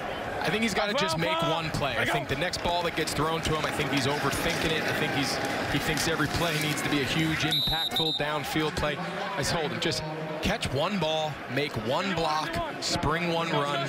Just do whatever that next thing they ask you to do it. Relax, settle down. He'll be fine. He's a talented kid, great receiver. He can't start questioning his strengths. That's what's gotten him to this point. Ready, go! Washington's got it. Are you talking to your friend, or is that like the Greg Olson press conference answer right now? No, I'm telling him that's my buddy. That's my guy. I don't want to see him struggle. There's nothing worse than, as a receiver, pass catcher, to start doubting yourself, right? You start overthinking it. You hear guys say all the time, oh, I don't trust catching the ball. I spent so much time on the jugs this week and extra. You start doing that, you're in trouble, because now it's in your head. You're altering your approach. Best thing he's done in all the years I've been around him is run routes and catch the ball with his hands. That's your strength. Just play to your game. Hasn't caught one yet today. Here, though, they go to Washington. Great route and room to run. And a big gain down near the 40 for LaDamian Washington. A perfect throw, perfect execution for 28. It's a simple mesh route. Washington has press coverage here. He's going to run a drag. You're going to see Marcus Lucas come from the other side. You saw him real fast. And they're told to just run interference for your man. Run right into the defender, make him bubble over. He does a great job freeing up Washington, who does the rest. Here is Michael for a short gain. So just to finish the thought, you know, when you're in one of those games and the offense is maybe struggling, it really just takes one catch, just see it in your hands, and you start to feel a little bit better about yourself? It does. You got to make that one catch. We've all been there. We've had those games where it doesn't seem like anything goes your way. All week in practice, you're thinking about it. Michael thinking about 6, and a good run for Christian Michael. He's got 21 yards right up the gut, and another St. Louis first down. they got three really good backs. We see a lot of Matt Jones, but here, Michael, this is just inside zone. When you can spread them out and they have to guard everything with the RPOs and the wide smoke screens, all of a sudden there becomes a lot more space in the middle of the defense. Michael was able to hit that one hard and pick up a big chunk. And one note, Greg, Brian Folkerts, the starting center who got hurt early in this game, is back in on this drive. So maybe that's relative to some of these holes opening up. Not surprised. Folkerts, we used to call him Caveman Center. He had a long beard, long ponytail. He literally one Halloween dressed up as a caveman. He is a tough, smart kid. It's good to see him back in there. Second and long is a keeper to Amu. And down to the 20. So we call it a 3rd and 10. They haven't been able to get him going in the run game. Last week was the exact opposite. He was kind of the star of the show when the running backs were really stuffed. They've done a nice job corralling him, forcing the handoff, but now you see here, now they're kind of giving DC a little taste. They got both Ford and Jones in the backfield together. They got two great run threats standing next to Ta'amu. DC shows blitz. They back off. Ta'amu gets it out to Ford, who I don't know if he ever saw it. It was a bullet up by his hands, just couldn't connect. And 4th down. Well, if these fans are DC United soccer fans, they're thrilled because we're having a kicking competition right now. We're seeing which team's kicker can continue to keep the streak alive. So it'll be Russolino for the tie. He's got 2 field goals today, one from 35, one from 40. And Russolino will try this one from 38. It's up. And Russolino does his job. No, he does not. He can't put it home. His first miss of the year, a high snap, did not help. And St. Louis fails to capitalize. Great job there by King, the punter, getting the ball down. Something of note on the last punt the BattleHawks had, Tanner Carew, number 48, the long snapper. He was brought into the medical tent. He was hurt. I don't know if he's still dinged up. I don't know if he's still feeling the kind of the result of that injury or whatever the case may be. He was holding his rib or something in his midsection. But that was a bad snap. They're lucky they even got that ball on the ground to get the kick off. Yeah, they did. It was uber close, but it just leaked away at the last second. So his first miss of the year means DC remains in front. And now they're football in the 3rd with Jackson delivering Presley. And he's got, so Presley's had a nice roll today. Let's go down the field, though, with Jenny Taft. Okay. Hey. Just going to let them have their moment, Kevin. Same even dart on Sunday. All right, sorry to interrupt you guys. I know this is... Shot downfield or whatever. What are you guys talking about first? Just protection-wise, if the running back should stay in or not. But, you know, we just got to keep playing and just keep making the right reads. And it's all going to open up soon. So. Has there been anything in terms of DC and what they're doing that has surprised you guys on offense? No, everything, we're just killing ourselves in the foot. And everything we've seen on film, they're doing the exact same thing. So we just got to execute, make smart decisions, and score. Okay, thanks so much.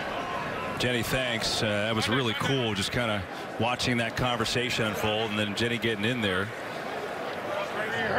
So neat, able to get that access. Meanwhile, DC completing to Ross for a first down. Here's Presley. And the ball is, look at this, Presley's still going.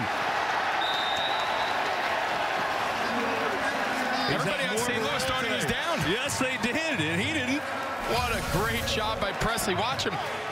He kind of jumps over these guys here. Oh, he's not even close to being down. Hey. Great awareness. Seattle, St. Louis, they got to finish that play. Jay Hayes, Jonathan Hayes, they are not going to be happy. You heard Jonathan Hayes tell Jenny, we got to start finishing drives, finishing plays. That's a perfect example right there. Presley's got 71 yards rushing. Here it's Pumphrey back in the game. Hey, let's go, Kari, baby. And he's going to have about 3.5. So Presley's had a big impact here today. There you see him, number 26. And he had a big college career in New Mexico. 36 rushing TDs. And it's the second most ever at New Mexico. And he's kind of injected some life into this run game. Yeah, both their top backs, KB, have some of the most historically proficient careers in college football history. I mean, Donnell Pumphrey at San Diego State, and like you mentioned, Presley at New Mexico. These two guys are accustomed to getting big yardage over the course of their career. And pass to Simi Coates, still on his feet. He's in. Oh, they're going to mark him down at the half-yard line, but there's a penalty too, so hang on. Well, Simi's into the crowd already, but the official on the far side of the field said he was down just short of the goal line, so a lot to sort out. There's a penalty too back around the 20. We're coming back.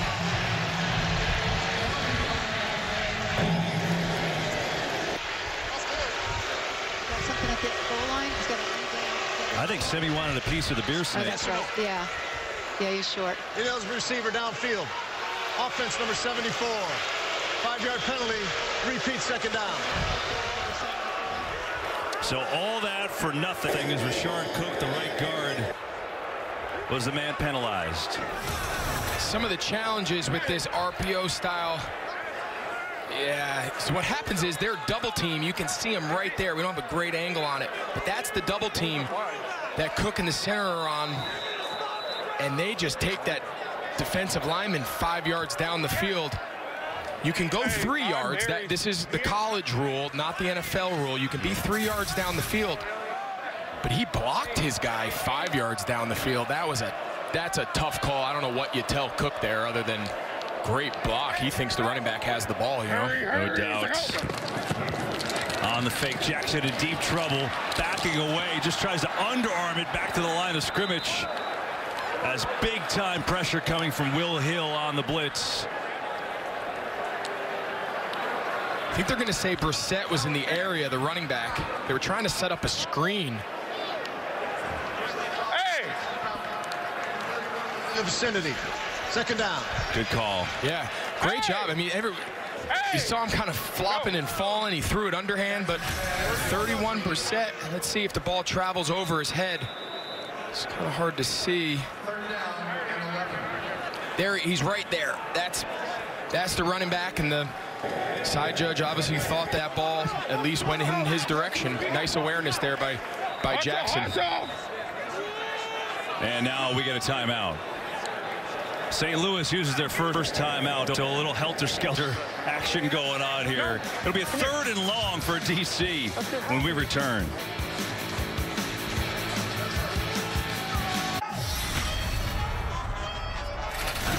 Goodness gracious, you okay? You act like you're tired. Let's go! Come on! Let's go! Come on, come on, come on, Ty. Come on, Ty. Help me one time. Yes, we need one. Ty being Ty Rouza, the field goal kicker, who missed one earlier but got a 52-yarder. Pep Hamilton, the head coach of DC. 3rd and long coming up. Sunday. Hurry. Blitz coming. Jackson sees it. Throw is a little bit behind Tompkins, and it's incomplete. And now does he have faith and go back to Rouza for another long field goal try? Looks like it. I think he does. Make sure his groin's okay. Hey, I'm hot, so I'm trying to get it. So Rouza, who just hit a 52-yarder, will now try from 51.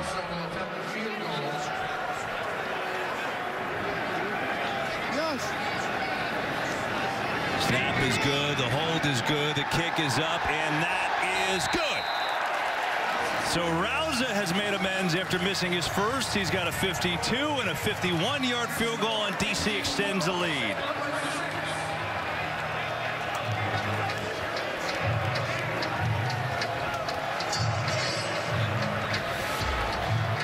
Saturday, XFL football is on FS2. Jordan Ta'amu and St. Louis taking on Tampa Bay at 5 Eastern. And then next Sunday, Dallas battling DC at FS1 at 4 Eastern. Don't miss a second of all the action. Saturday, it's on FS2. Next Sunday on FS1. You can stream it all on the Fox Sports app. So they officially credit that as a 50-yard field goal. But you get the idea. Bottom line is Rouza has delivered a 6-point lead for the defenders. And what's interesting, KB, is this, this St. Louis defense, they almost look a little bit on their heels. They look a little bit, they're hanging their heads. They're walking around like, what's going on? They've given up 12 points. Yeah. In this game, it seems like a million, right? 4 scoring drives, but You've given up, if you came into this game and said, hey, we're going to give up 4 field goals, you'd be thrilled. They're only giving up 15 points a game. You're still 3 points under that. They're doing a great job. They need their offense to pick it up a little bit and hold up their end of the bargain. Mumphrey on the return, and now we'll see what that offense can do. You got to give credit to DC's defense. I mean, the last 2 weeks, they have gotten absolutely gashed. I mean, just look at this. 32 points per game. That was the average the last 2 weeks, and today 6. And it's not been by accident. They've played a stout game. They have, and they've made some changes. We talked at the top of the show about Matt Elam, the veteran safety. He was let go, allow some of the younger guys to come play. Louis Chaffee, he's now on the sideline. He was in the booth earlier. Maybe he feels better being down in the action. And there is odd razor, easy palms. Odd razor, easy palms. There is the defensive coordinator for the Defenders, Greg was talking about. I've always been fascinated. Some coordinators love being down on the field. They love to add the energy and the attitude. Some guys want to be alone in a quiet box and get a bird's eye view. Everybody's a little different. They made the change and it seems to be working. Trying to get Lucas involved, and again, those two can't connect today. And this has been the issue, Greg. 3rd and long. St. Louis came in the best 3rd down team in the league. They're only 4 of 11 here today. Yeah, and they're 0 for 6 on 3rd down today. It's just these 3rd and long situations are not conducive for this offense, first and foremost. But plays like that on 2nd down that all season have been routine pitch and catch, stay ahead of the chains. For some reason today, their timing is off, their rhythm is off. You see Marcus, obviously he told us he's thinking about it a lot. Damu, pressure, rolling, looking, throwing, can't connect to Russell. There is a penalty flag as well, so St. Louis might get another chance. I think Anthony Johnson tried to time the snap again. Offside. Defense number 97. 5-yard penalty, repeat 3rd down. Second time he's done that. It's the second time he's done it. He did it there at the end of the 2nd quarter. He got the sack. He's up top right there. You can kind of see him at the top of the screen. He timed that one pretty good. Kind of hard from that angle to tell if he crossed the neutral zone or not, but we've seen him do that now twice. So if you're him, hey, put your eyes on the back tip of the ball, hunker down, wait for that ball to move, and then come. Stop listening to the quarterback. Stop thinking you're timing the snap, because now you're giving them a chance now instead of getting off the field to convert this 3rd down. 3rd and 2. Damo delivers, first down. Russell turned around, made a nice catch on that. He's out to the 45, and a big conversion for St. Louis. It's undefeated, though. You give a chance to a team like this, you can see him. He's out here. He just runs a little follow route. Watch, go stutter, come into the vacated zone. Not a great throw, a little behind him, but a good catch. It's undefeated, KB. If you're a defense and you have a critical error on 3rd down and you give a team a second chance, they always seem to convert. And that case is no different. Certainly seems like it, right? As Matt Jones picks up 6 on 1st down. And Jones now 9 carries for 55 yards, and see if the BattleHawks can build a little momentum after that penalty. They go quick. Jones has it again, breaks the tackle, 1st down. Matt Jones with a couple nice runs back-to-back. He's so elusive. I mean, Jonathan Celeste, number 52, he had him unblocked in the hole. But Matt Jones, he is a tough guy to get down on the field. He can run between the tackles. He can run outside tackles. And now look, they take him out, and you're the defense. Now you got to face 2 fresh backs that are just as good in Michael and Ford. This 3-headed rushing attack is very difficult on defenses. They'll throw it, though, and Tom, who's going deep down the far side of the field. Is he inbounds? He is! What a catch. Oh, my goodness. Washington twisting and turning and staying in bounds. 29 yards. This is just an unbelievable catch. Watch, he's fighting the guy. He saves room on the sideline. And he almost reaches behind his head. The best thing he did, he gave his quarterback a chance to throw that ball to the outside by not getting pushed too wide by the corner. Quarterback drops it in the bucket. He makes an unbelievable adjustment. And here is Pearsonell. Good tackle by Desmond Lawrence. And that may take us to the end of the quarter. We got an injured defender. And it is Lawrence who just made that really nice tackle over on the sideline.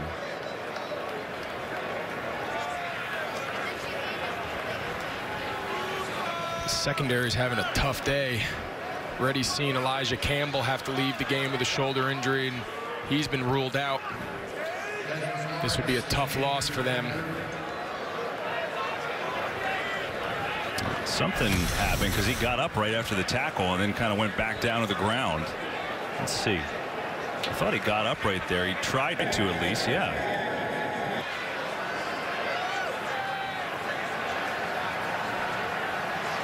It looks like he's holding his stomach, doesn't he?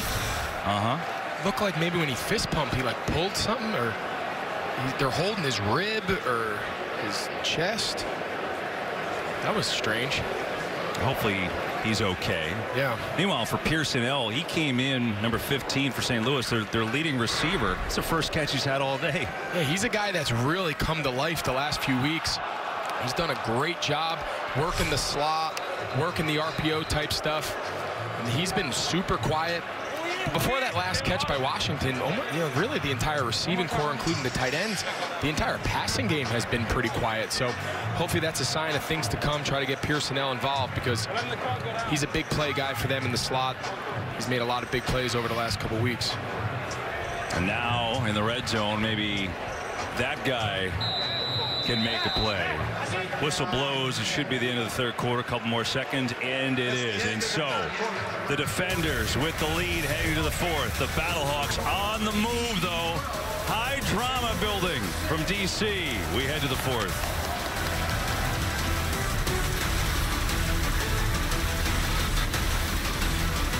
There's been quite the construction during the break as we head to the fourth quarter. The beer snake, the cup snake, whatever you want to call it, is really taking. I mean, this is a lot. It's a lot of beers. The crowd went nuts. Those two guys are grinding in the middle in the white T-shirts right there. They are grinding. The poor guy in row one, though, has been holding that cup for 45 minutes. Yeah, I think that's a lot of weight on the triceps to hold that up the entire. Now you figure you got to try and get to the top. You've got to get to the top. You got 15 minutes. You got one quarter. And they're throwing. People are throwing cups at them to add to the collection. Hopefully they're dumping them out first. Everyone's trying to contribute, but trust me, I don't want your backwash spraying on my back. Wild. That's fun. What a scene. Good for them. They're still working. Jumbo package for St. Louis. Knocking on the door, down by 6. Matt Jones. Good hole. Up the middle. It's Matt Jones inside the 5 and close to a first down. He'll be a little short. DC now is bringing in some big boys. They've shown this look. They got 5 big defensive linemen that are all going to put their hand on the ground, try to cover up this entire front. On the other side, St. Louis they brought in the jumbo. Michael Miller's the left tight end. You see all the D linemen. Jones on third down, stacked up. Did he get there? I don't think he did. Jameer Thurman made the first hit, but he had some help, and now it's 4th down and 1. Let's see if they stay with this look. St. Louis is taking the jumbo tight end out, bringing in 2 new receivers. Looks like they're going to stay 5 big down linemen on defense and say, you're not going to run this ball in. We're going to force you to pass it.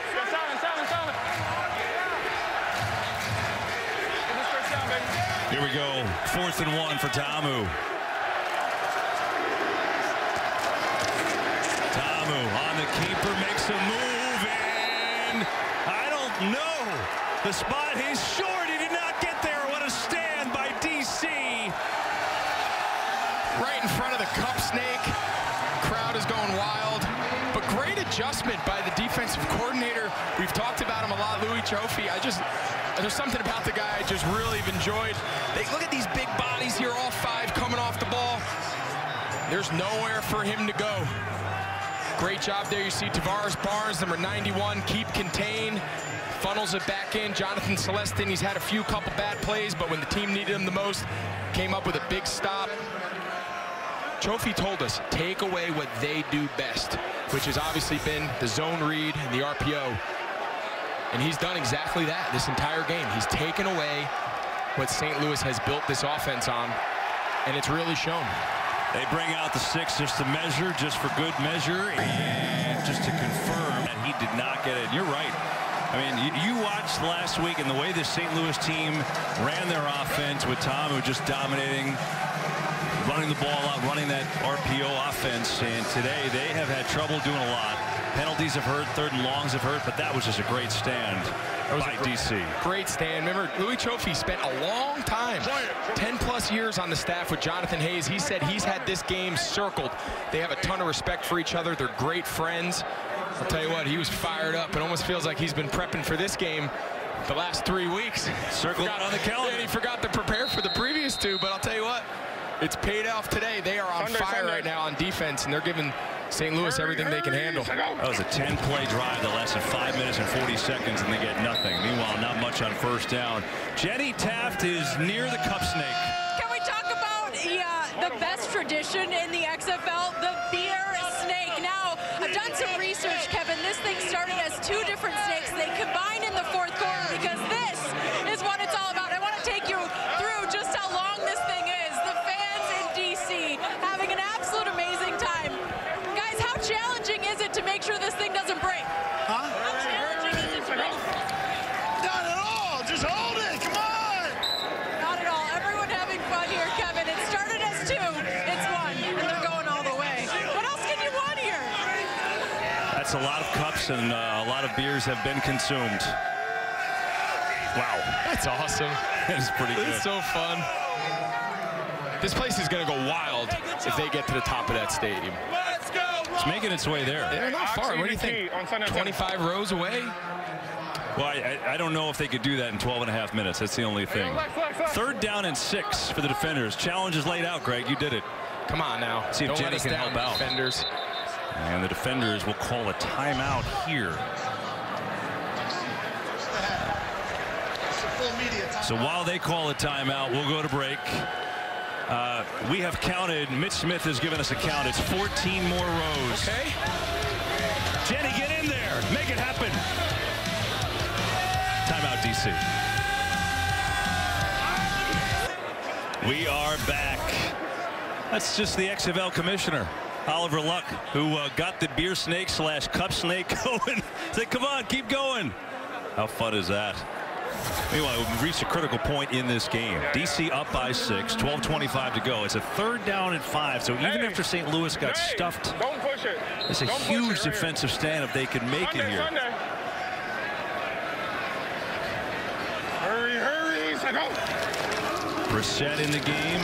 Keeper by Jackson. What a move. 1st down. How about that? All 6, 7 of them. He got by Will Hill, and he moves the chains. You see Andrew Anker right here. He's the read. He takes the back. Now Will Hill, he's got to make this tackle in the open field. We've seen this now a few times out of Jackson. He's deceptively athletic for a big guy. Will Hill's one of the best players the BattleHawks have. Just couldn't bring him down in the open field. As you said, that would have been a huge 3 and out. But instead, they got a fresh set of downs. Yeah, Jackson's got 32 yards rushing. And he's done it on plays like that. It just kind of, you wonder, how did he do it? And now, trying to continue this drive.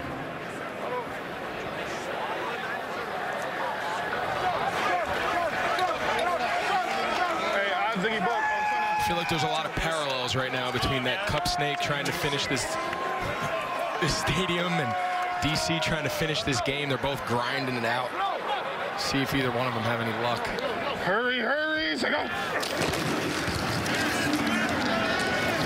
hard running. And a 1st down, 2. Presley's had a nice day. We get a multiple penalty flags, too, at the end of this play. It's a personal foul. You heard Jackson. That's spiked the ball right in his face. All right, so we're going to be 1st and 10. So it'll be 26 on the offense. Okay. That's a critical error. After the play was over, unsportsmanlike conduct. Offense number 26, 15 yards from the end of the run. 1st down. It'll be 1st and 10. Just about to say, he's having a monster day. He's approaching 100 yards. Don't need this. You don't need that. You're trying to run this game out. You're controlling it.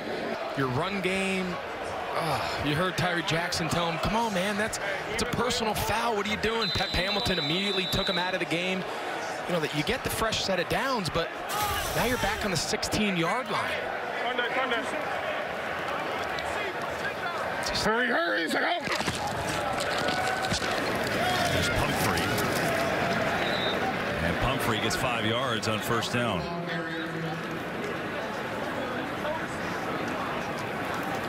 Muddle. How about this?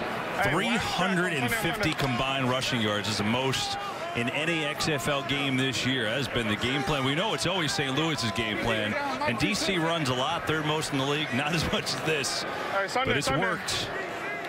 Hurry. They've got the lead with 10:18 to play, an eternity in this league, and here comes a third down and short. Hey, Muddle. Hey, Muddle.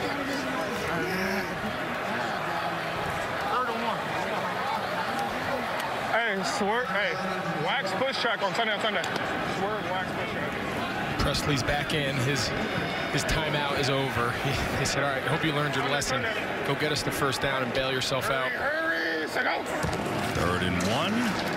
Jackson gonna keep.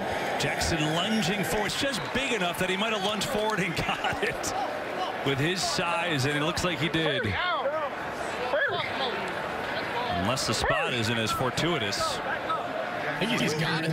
Look there, right? It certainly looks like it. Looked like it initially. Hey, I'm 6'7". Hey, well, they review the spot. Did you just hear Jackson? Hey, I'm 6'7". He's not wrong. I'm tired as a bitch. He said, I'm tired, but I'm 6'8". He's all of it. We saw him in warm-ups. He is a monster. Here's the measurement. All of that 6'7". He wasn't kidding. See where his elbow goes down. Come on, yo. Not sure if there's enough there to make any change. Wedge Rebel, Z Omaha. Zebra. Double right hop. Wedge Rebel, Z Omaha. Hey, odd wedge on Sunday. Jackson keeps finding a way on these critical downs to slither enough for a first down, whether it's 1, 5, or 8 yards. Hurry. Look how many guys are in the box for St. Louis on defense. They have completely sold out on the run. That time Will Hill from the secondary comes up, and that's a loss for Presley. And why wouldn't you, right? I mean, you're talking about you're talking about Jackson, who's thrown it 11 times total. I think Jay Hayes right now and his brother Jonathan, the head coach, they got to say, all right, you know what? We have got to sell out 8, 9 in the box. Let's put our corners on islands, bring our safeties down there and say, hey, you passed the ball over our head, you beat us with your arm, fine. We're not going to let you just kill us by a death by 1,000 paper cuts with this run game. 2nd and long. Jackson going to throw incomplete, as you were saying. Let's hear the call from Pep Hamilton. Zebra. Be ready to take your burst, okay, buddy? Hey. Here we go. Triple left, even key, special burst. All right. Trips left, even key, special burst. Hey, right here. Hey, even key on Sunday. Be interesting to see here if the BattleHawks bring some pass rush, bring a blitz, bring something. Hey, go rip. So they brought the call. You see these guys over here. Yep, and they come. Jackson in trouble, and down he goes. On cue, Greg Olson, Kenny Robinson, who had the interception earlier, the safety blitz, and a huge play for St. Louis. Yeah, they got a great 3rd down blitz package. You see here, we got 26 Dexter McCoyle and 23 Kenny Robinson. That's the backs guy. The back just whiffs. The lineman made the call. You heard him say rip. It's key protection. You heard Pep call that. Key protection is a very standard 6-man protection a lot of teams have used. That's the backs guy all day long. He just blew the protection scheme, and he allowed Kenny Robinson to come untouched for a huge sack. And they're almost back where this drive started. They are. Pearson L returning. He had 3 punt return touchdowns in college. Think of the same thing here. Surveys, steps up, hits reverse, and backwards he goes. throws. He tried to make something happen, but Donnie Ernsberger, the third-string tight end, wasn't having it. It makes a nice play. But a long way to go. 7:03 to be exact here from our nation's capital. Jordan Ta'amu making a case to be this league's MVP. Can he put his offense on his back? Because they got work to do. Down by 6.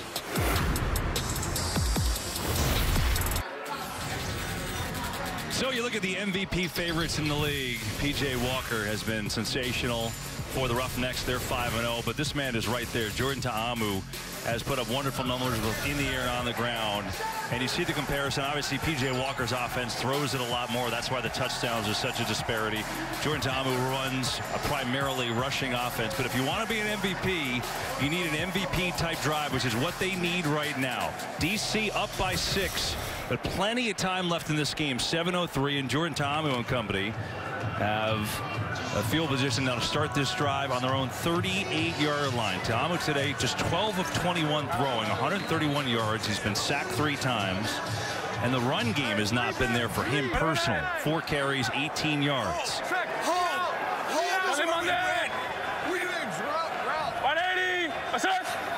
On first down, 4-man rush. Throws not there, takes off, and that's not there either. It's going to be the 4th sack of the day. Sprinkle was there first. We talked earlier, this defensive front, Tracy Sprinkle, 93, Elijah Qualls, number 92. They got some big dudes up front. You add in Anthony Johnson on the edge. This has been kind of a re-energized bunch. St. Louis has not had the answer right now offensively, and this is a critical time. A little flip. Pearson L gets it. Hasn't had many touches today, and it's well played. The defenders were all over it. Jonathan Celestine. Let's hear the call from Chuck Long now on a big third. 11.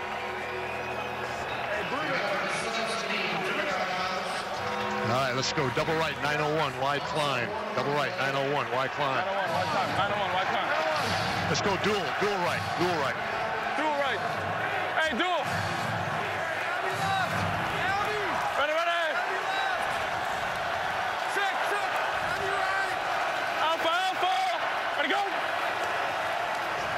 Blitz coming. Ta'amu sees, gets away, throws, incomplete. More on the safety blitz.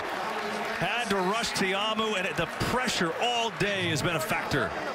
Again, another great third down blitz design. You see they have guys walked up on the other side on the snap. They bail. The offensive line has nobody accounting for Raheem Moore coming off the backside edge. You see him, Tracy Sprinkle, who set the tone on that first play of that set.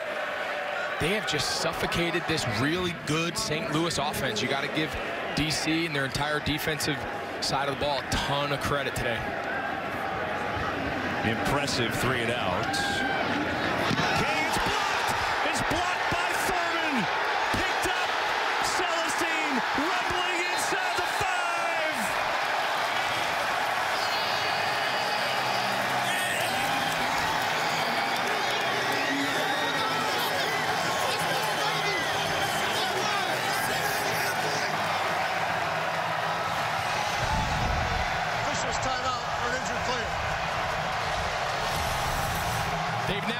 They've kind of reversed the roles here. You see number 53, Jameer Thurman.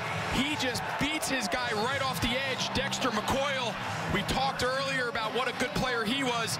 And then Jonathan Celestin, the irony that he gave up the block punt earlier in the game for the defenders. Now he scoops up the ball, takes it down, and now they got first and goal at the 4-yard line. And something else, KB, Marquette King, he is hobbling off the field. It's a big loss. You're losing their punter. He got smashed on that play. Boy, how about DC? 3 and out. They blocked the punt. And what a turn of events. And here it is, 1st and goal with Pumphrey in the game. 3 tight ends as well.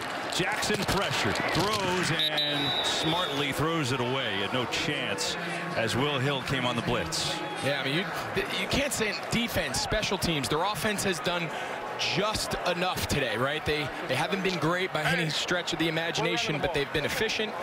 And I'll tell you what, you got to give Pep Hamilton and this staff a lot of credit for the way they've regrouped following the 2 big losses on the road, come back home. This St. Louis defense, KB, this has been the backbone of this team. Can they hold here and keep it 9? Which, remember, in the XFL is still a one-score game with the point after rules. It's a great call. That's why this play is enormous. Or maybe it's even Pep Hamilton thinking, hey, why not? Maybe we just go for it on 4th down 2. I think if I'm Pep, I'm going for it. I'm trying to put the nail in the coffin here. I'm trying to make this to a minimum 12, depending on the result. Even Wiz Y arc. Double left, F flow. Double left, F flow. Even Wiz Y arc. Hey, even Wiz. I think it's going to be another zone read. Even Wiz has been kind of their run game. Arc, without knowing their system, tells me we're going to arc here and block. Yep.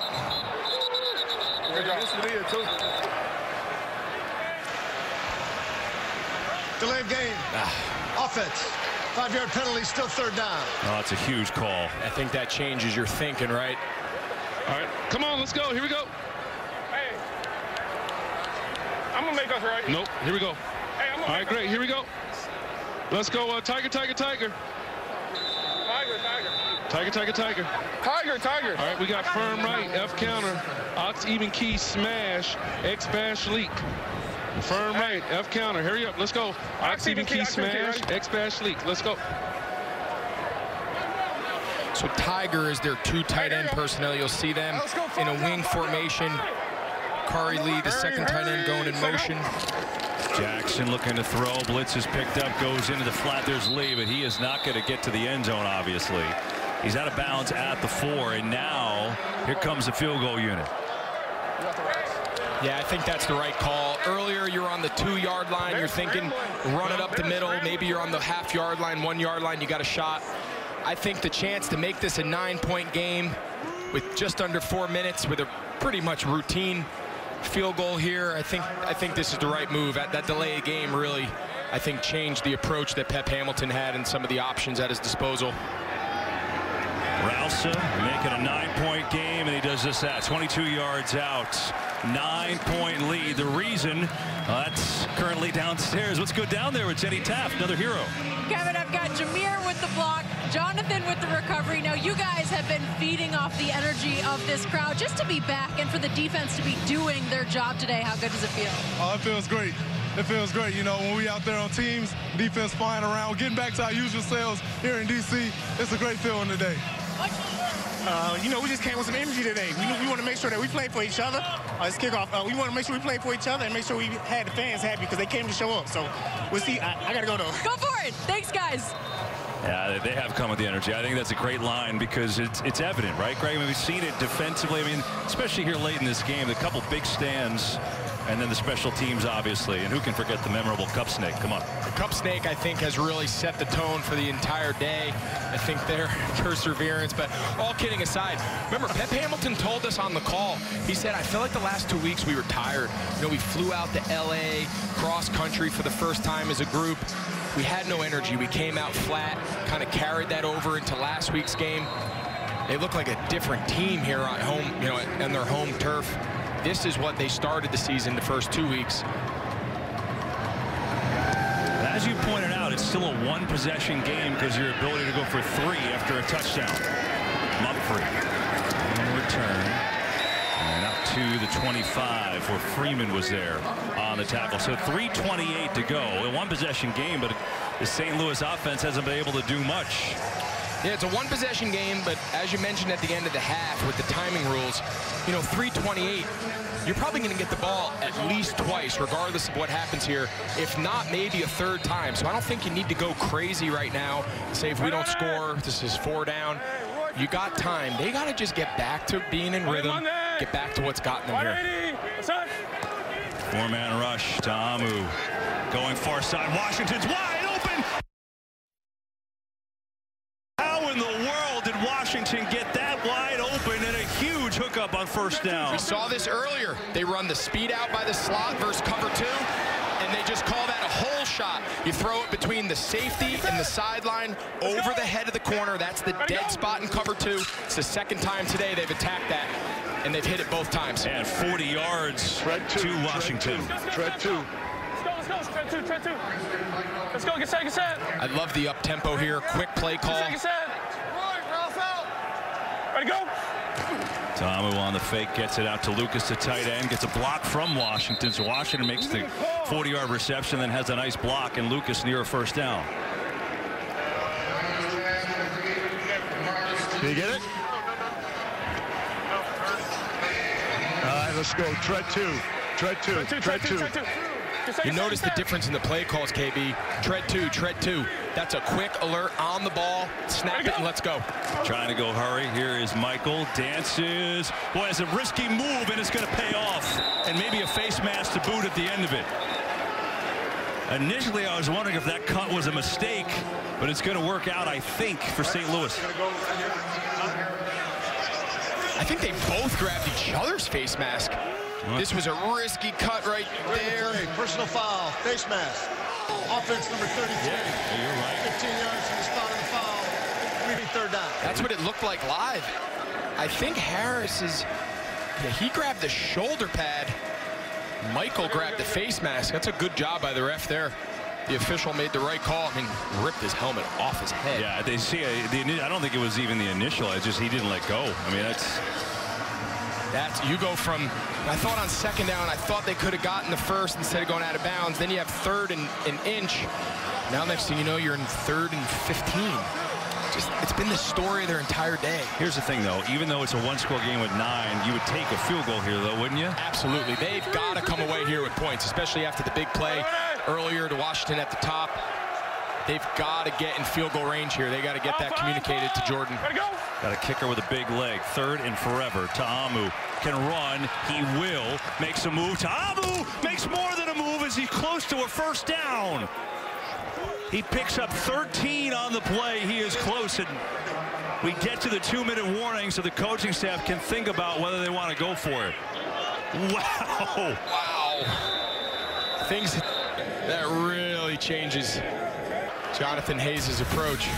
So it'll be a 4th and 1. Everything on the line when we come back. The defenders trying to hang on in D.C.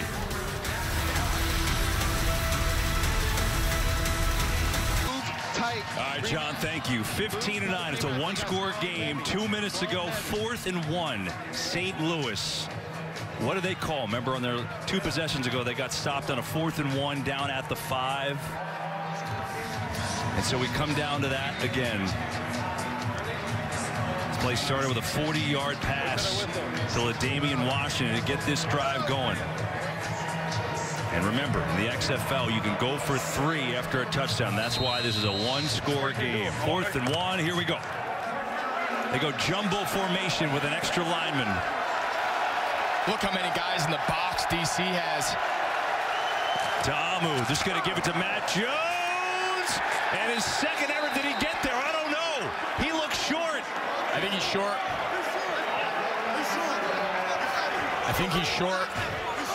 I do too. He had to get clearly to the 24-yard line. He's a half-yard short. Oh, that spot, no way. So they decide to run it right at the line despite everyone they had in the box. And they'll measure this, but looks like no chance. Review the spot, John. Ask him to review the spot. Hey, Ref, I'm watching it, man. Ref, I'm watching that wrist now, Ref. All right, I got it. Oh, he did short. That ain't close. He did short. Oh, yeah. Ain't close. So they see the spot, he's not even close. Now, I'm sure they're going to look at this and replay, but first breath, it didn't look like he got there. He didn't. And I think the only fact that he even got as close as he did was just on second effort. He was hit. Look here, we talked. They brought in 12 heavy. That's their tight end. That's their extra offensive lineman, 64. And as we've seen the entire game, this defensive line has just given them fits up front. Now, Greg, the only thing I would say is, were his knees down right there? Yeah. I still think he's short. I think so, too. But now they can't quit now. Again, we keep harping on these timing rules. They have time to get the ball back here. This defense, they need a stand, and they need a stand in 3 plays. They got 1 timeout left, and that's one way to start it. And remember, inside 2 minutes, the clock stops after every play. It doesn't start until the play clock hits 20. Sure, let's do it. And with one timeout, if they hold him, they will get the ball back with a decent amount of time to work here. Pistol, tray right tack, F-can, same piston check. Same piston check. Pistol, tray right tack, F-can. Here we go. Hey, piston, ready? Piston check. Let's go. Piston check. Hey, Sunday. Play clock already at 2. Hurry, let's go. Jackson realized it. Look at this, Presley. They weren't ready. Sprinting to the outside. He's got a first down. Boy, that's a heck of a job by Jackson to realize the play clock was where it was. So you heard him say pistol check with F-can. So they brought, 80 was lined up here to start. They brought him over. It's a check. They can run it to either side. But he just aborts the play. He just takes it out to the backside and says, forget running to the left. And Presley says, I'm just running to daylight off the backside. I love giving the quarterback options to run both sides, run the best play against the best look. Great job there by Pep Hamilton, and great execution. Straight give Presley.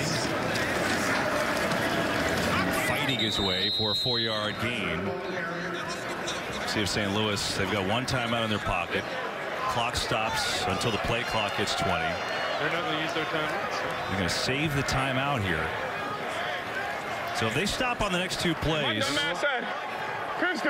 obviously we'll get it back. Hey, I said piston.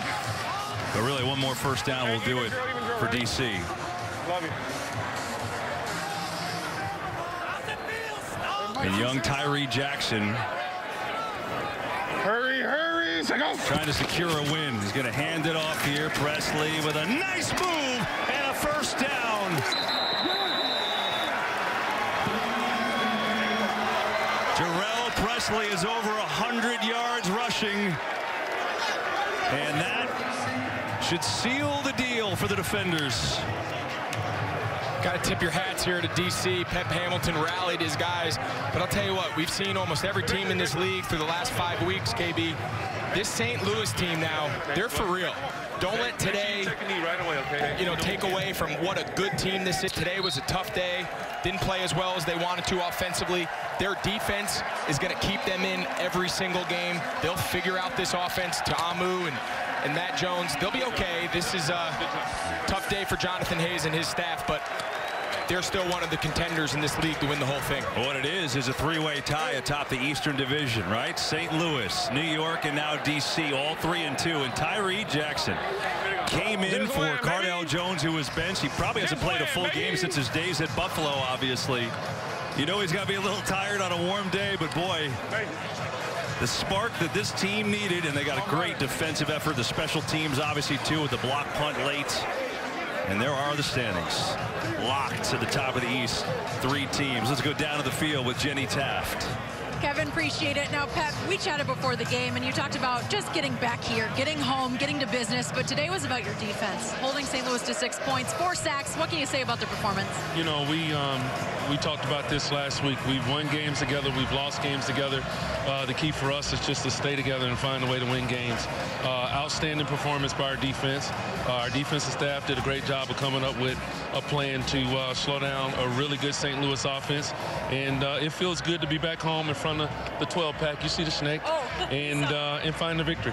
And for Tyree Jackson, just getting in there and being efficient, what went into the decision to go with Tyree over Cardale? Well, Tyree offers a different dynamic, just his ability to run the football, and he made plays. He made plays when we had to have plays, in critical situations. So we have 2 really good quarterbacks, and we're excited to see how we practice next week and see what we come up with. It's crazy. We're halfway through the season. I know the 12-pack is excited. Where are you at in terms of this team? Well, I think we're still searching for an identity. There's no excuse for us to put our defense in a situation late in the game to where they have to make another critical stop for us to secure the game. We got to do a better job of playing good situational football, but it's our job to find ways to win games, and our guys did it today. Okay, thanks, Pat. Thank you.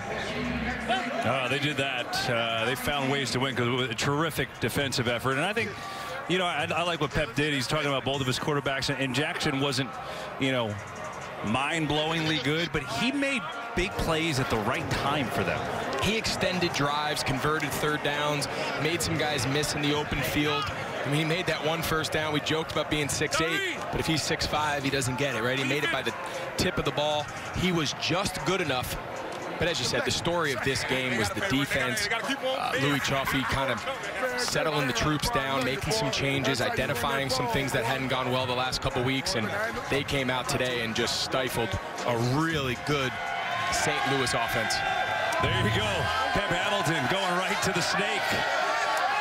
And we take a look at Fox Bet, the odds today. If you were a winner, you had DC. They covered the 4.5, and the under hitting, just 21 total points, well under the 38.5. Those odds provided by Fox Bet today. A defensive effort in DC. Back at home where they're 3-0. They obviously like playing in front of their home fans, and they get a much-needed win, and now there's a three-way tie atop the Eastern Division. 15-6. Defenders take down the BattleHawks. More from our nation's capital after this. To see where the Defenders 3-0 at home. Amazing, right? 3 games at home. They've all played really, really well on the home. 2 stinkers, but they are 3-2, tied for the division lead. And I'll tell you what, you look at this young quarterback who come on in, and Tyree Jackson, who didn't get the start, came in to give a little spark, and Greg, he did enough. He made plays like this and gained some yards when they really needed it. He did.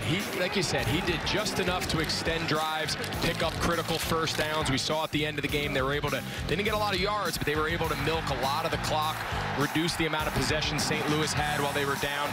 You can't say enough about a young kid with not a lot of practice to come in, get his first action in for a win. Jenny, why don't you tell us more about it? Let's get to know Tyree as the fans behind me chanting his name. Look, you're a Michigan kid. You play at University of Buffalo. Now, just take me into today, your first XFL win, and just how it went for you. Yeah, first off, I'd like to thank God. You know, without him, I wouldn't be here. And it was a great team win. The defense played unbelievable, special teams as well. And, you know, on offense, I felt like we scored when we needed to. So it was a good day. You know, I remember reading about you and something you said at the Combine, that you're always going to play with a chip on your shoulder. What can we expect from you moving forward? Same thing. Just the same guy every day. Just go out there and work hard. And, you know, it's easy when you got a team like this and guys that push you every day. And, you know, when I was out there playing, Cardell did a great job of keeping me up and, you know, and encouraging me. So it's just a great team atmosphere here at DC. We're halfway through the season, which is kind of crazy. Clearly the fans are happy with what they're seeing, but how would you equate where this team is at right now? I think we're, you know, on the way up, but I think we also have a ways to go. Never going to be mad about a win, but, you know, we got to finish some drives and score some more touchdowns. But, you know, anytime you get a win on a Sunday, it's a great day. Go enjoy it. Thank you. Thank you. Kevin? It is a great day for DC and their fans. Jenny, thanks. And that young man will enjoy today. I mean, again, coming out of Buffalo, Jenny talked, Michigan kid, gets time with the Bills in preseason and was one of their cuts later in the preseason. And now, after signing here, gets a real chance and gets his team a win, Greg Olson. And, you know, I think, though, when you look at it, as much as he did a very nice job, when you have a defense that shuts down one of the best offenses in the league and 2 4th-and-1 stops in the second half, that's pretty tough to top story-wise. They were the story of the game. Yeah. I mean, Louis Chaffee, we talked about him a lot during the broadcast. He made no bones about it. The last couple weeks were unacceptable. That was not the style of play they were trying to build here in D.C. And, boy, did his guys answer. They were aggressive. They were downhill. They were very multiple. I think they gave Jordan Ta'amu a lot of different looks, both rushing the passer and different looks when it came to stopping their zone read, kind of downhill run game. I mean, they just put pressure on him all day. Very few times was he able to just hit his back foot and throw, or as he's accustomed to, hit his back foot, see a lane, and take off and run. Those lanes closed fast, and as you said, those big fourth quarter stops, none bigger there than at the end of the game when it was still a 9-point game. You can't say enough. Hats off to those guys. They played really well, and that's what they need to figure out carrying forward. How do we channel this home energy when we go on the road? Yeah, I mean, we asked when we came on the air, who are they? What are they, right? I mean, we know they're good at home now because they've won every game at home, and they've played a different brand of football at home. And on the road, as Greg said, now can they bring that on the road as you see what's coming up for them with Dallas and Houston? That will not be easy. And then Tampa. I just think, though, when you look at where the league is, you know, you're halfway home. Jenny says season's halfway over now, and I think the beauty of it is, you know, Houston's undefeated, so of course you're going to say, hey, they're the best team, right? But outside of that, I think there's a lot of parity, which I think is a good thing. I think so too. I think this back half of the season is going to be really exciting. See, can anybody distance themselves? As you said, Houston's kind of that top dog right now at 5-0. But then you got a lot of guys in that 3-2 mix. 3 of them in the East Division. You know, I think St. Louis is a lot better than they showed today. I think they're a team that is balanced. I don't think what we saw the last couple weeks was a mirage. I think that's really what they are. I think today they got off balance. They came across a really good team at home, and I think it was more things not going their way than it was they're not as good a team as we thought. I think they're going to compete as this season continues to progress. DC wins it. Greg enjoyed it. We had a lot of fun. Jenny Taft, Greg Olson, our entire XFL on Fox team. I'm Kevin Burkhardt. Defenders defend their thing.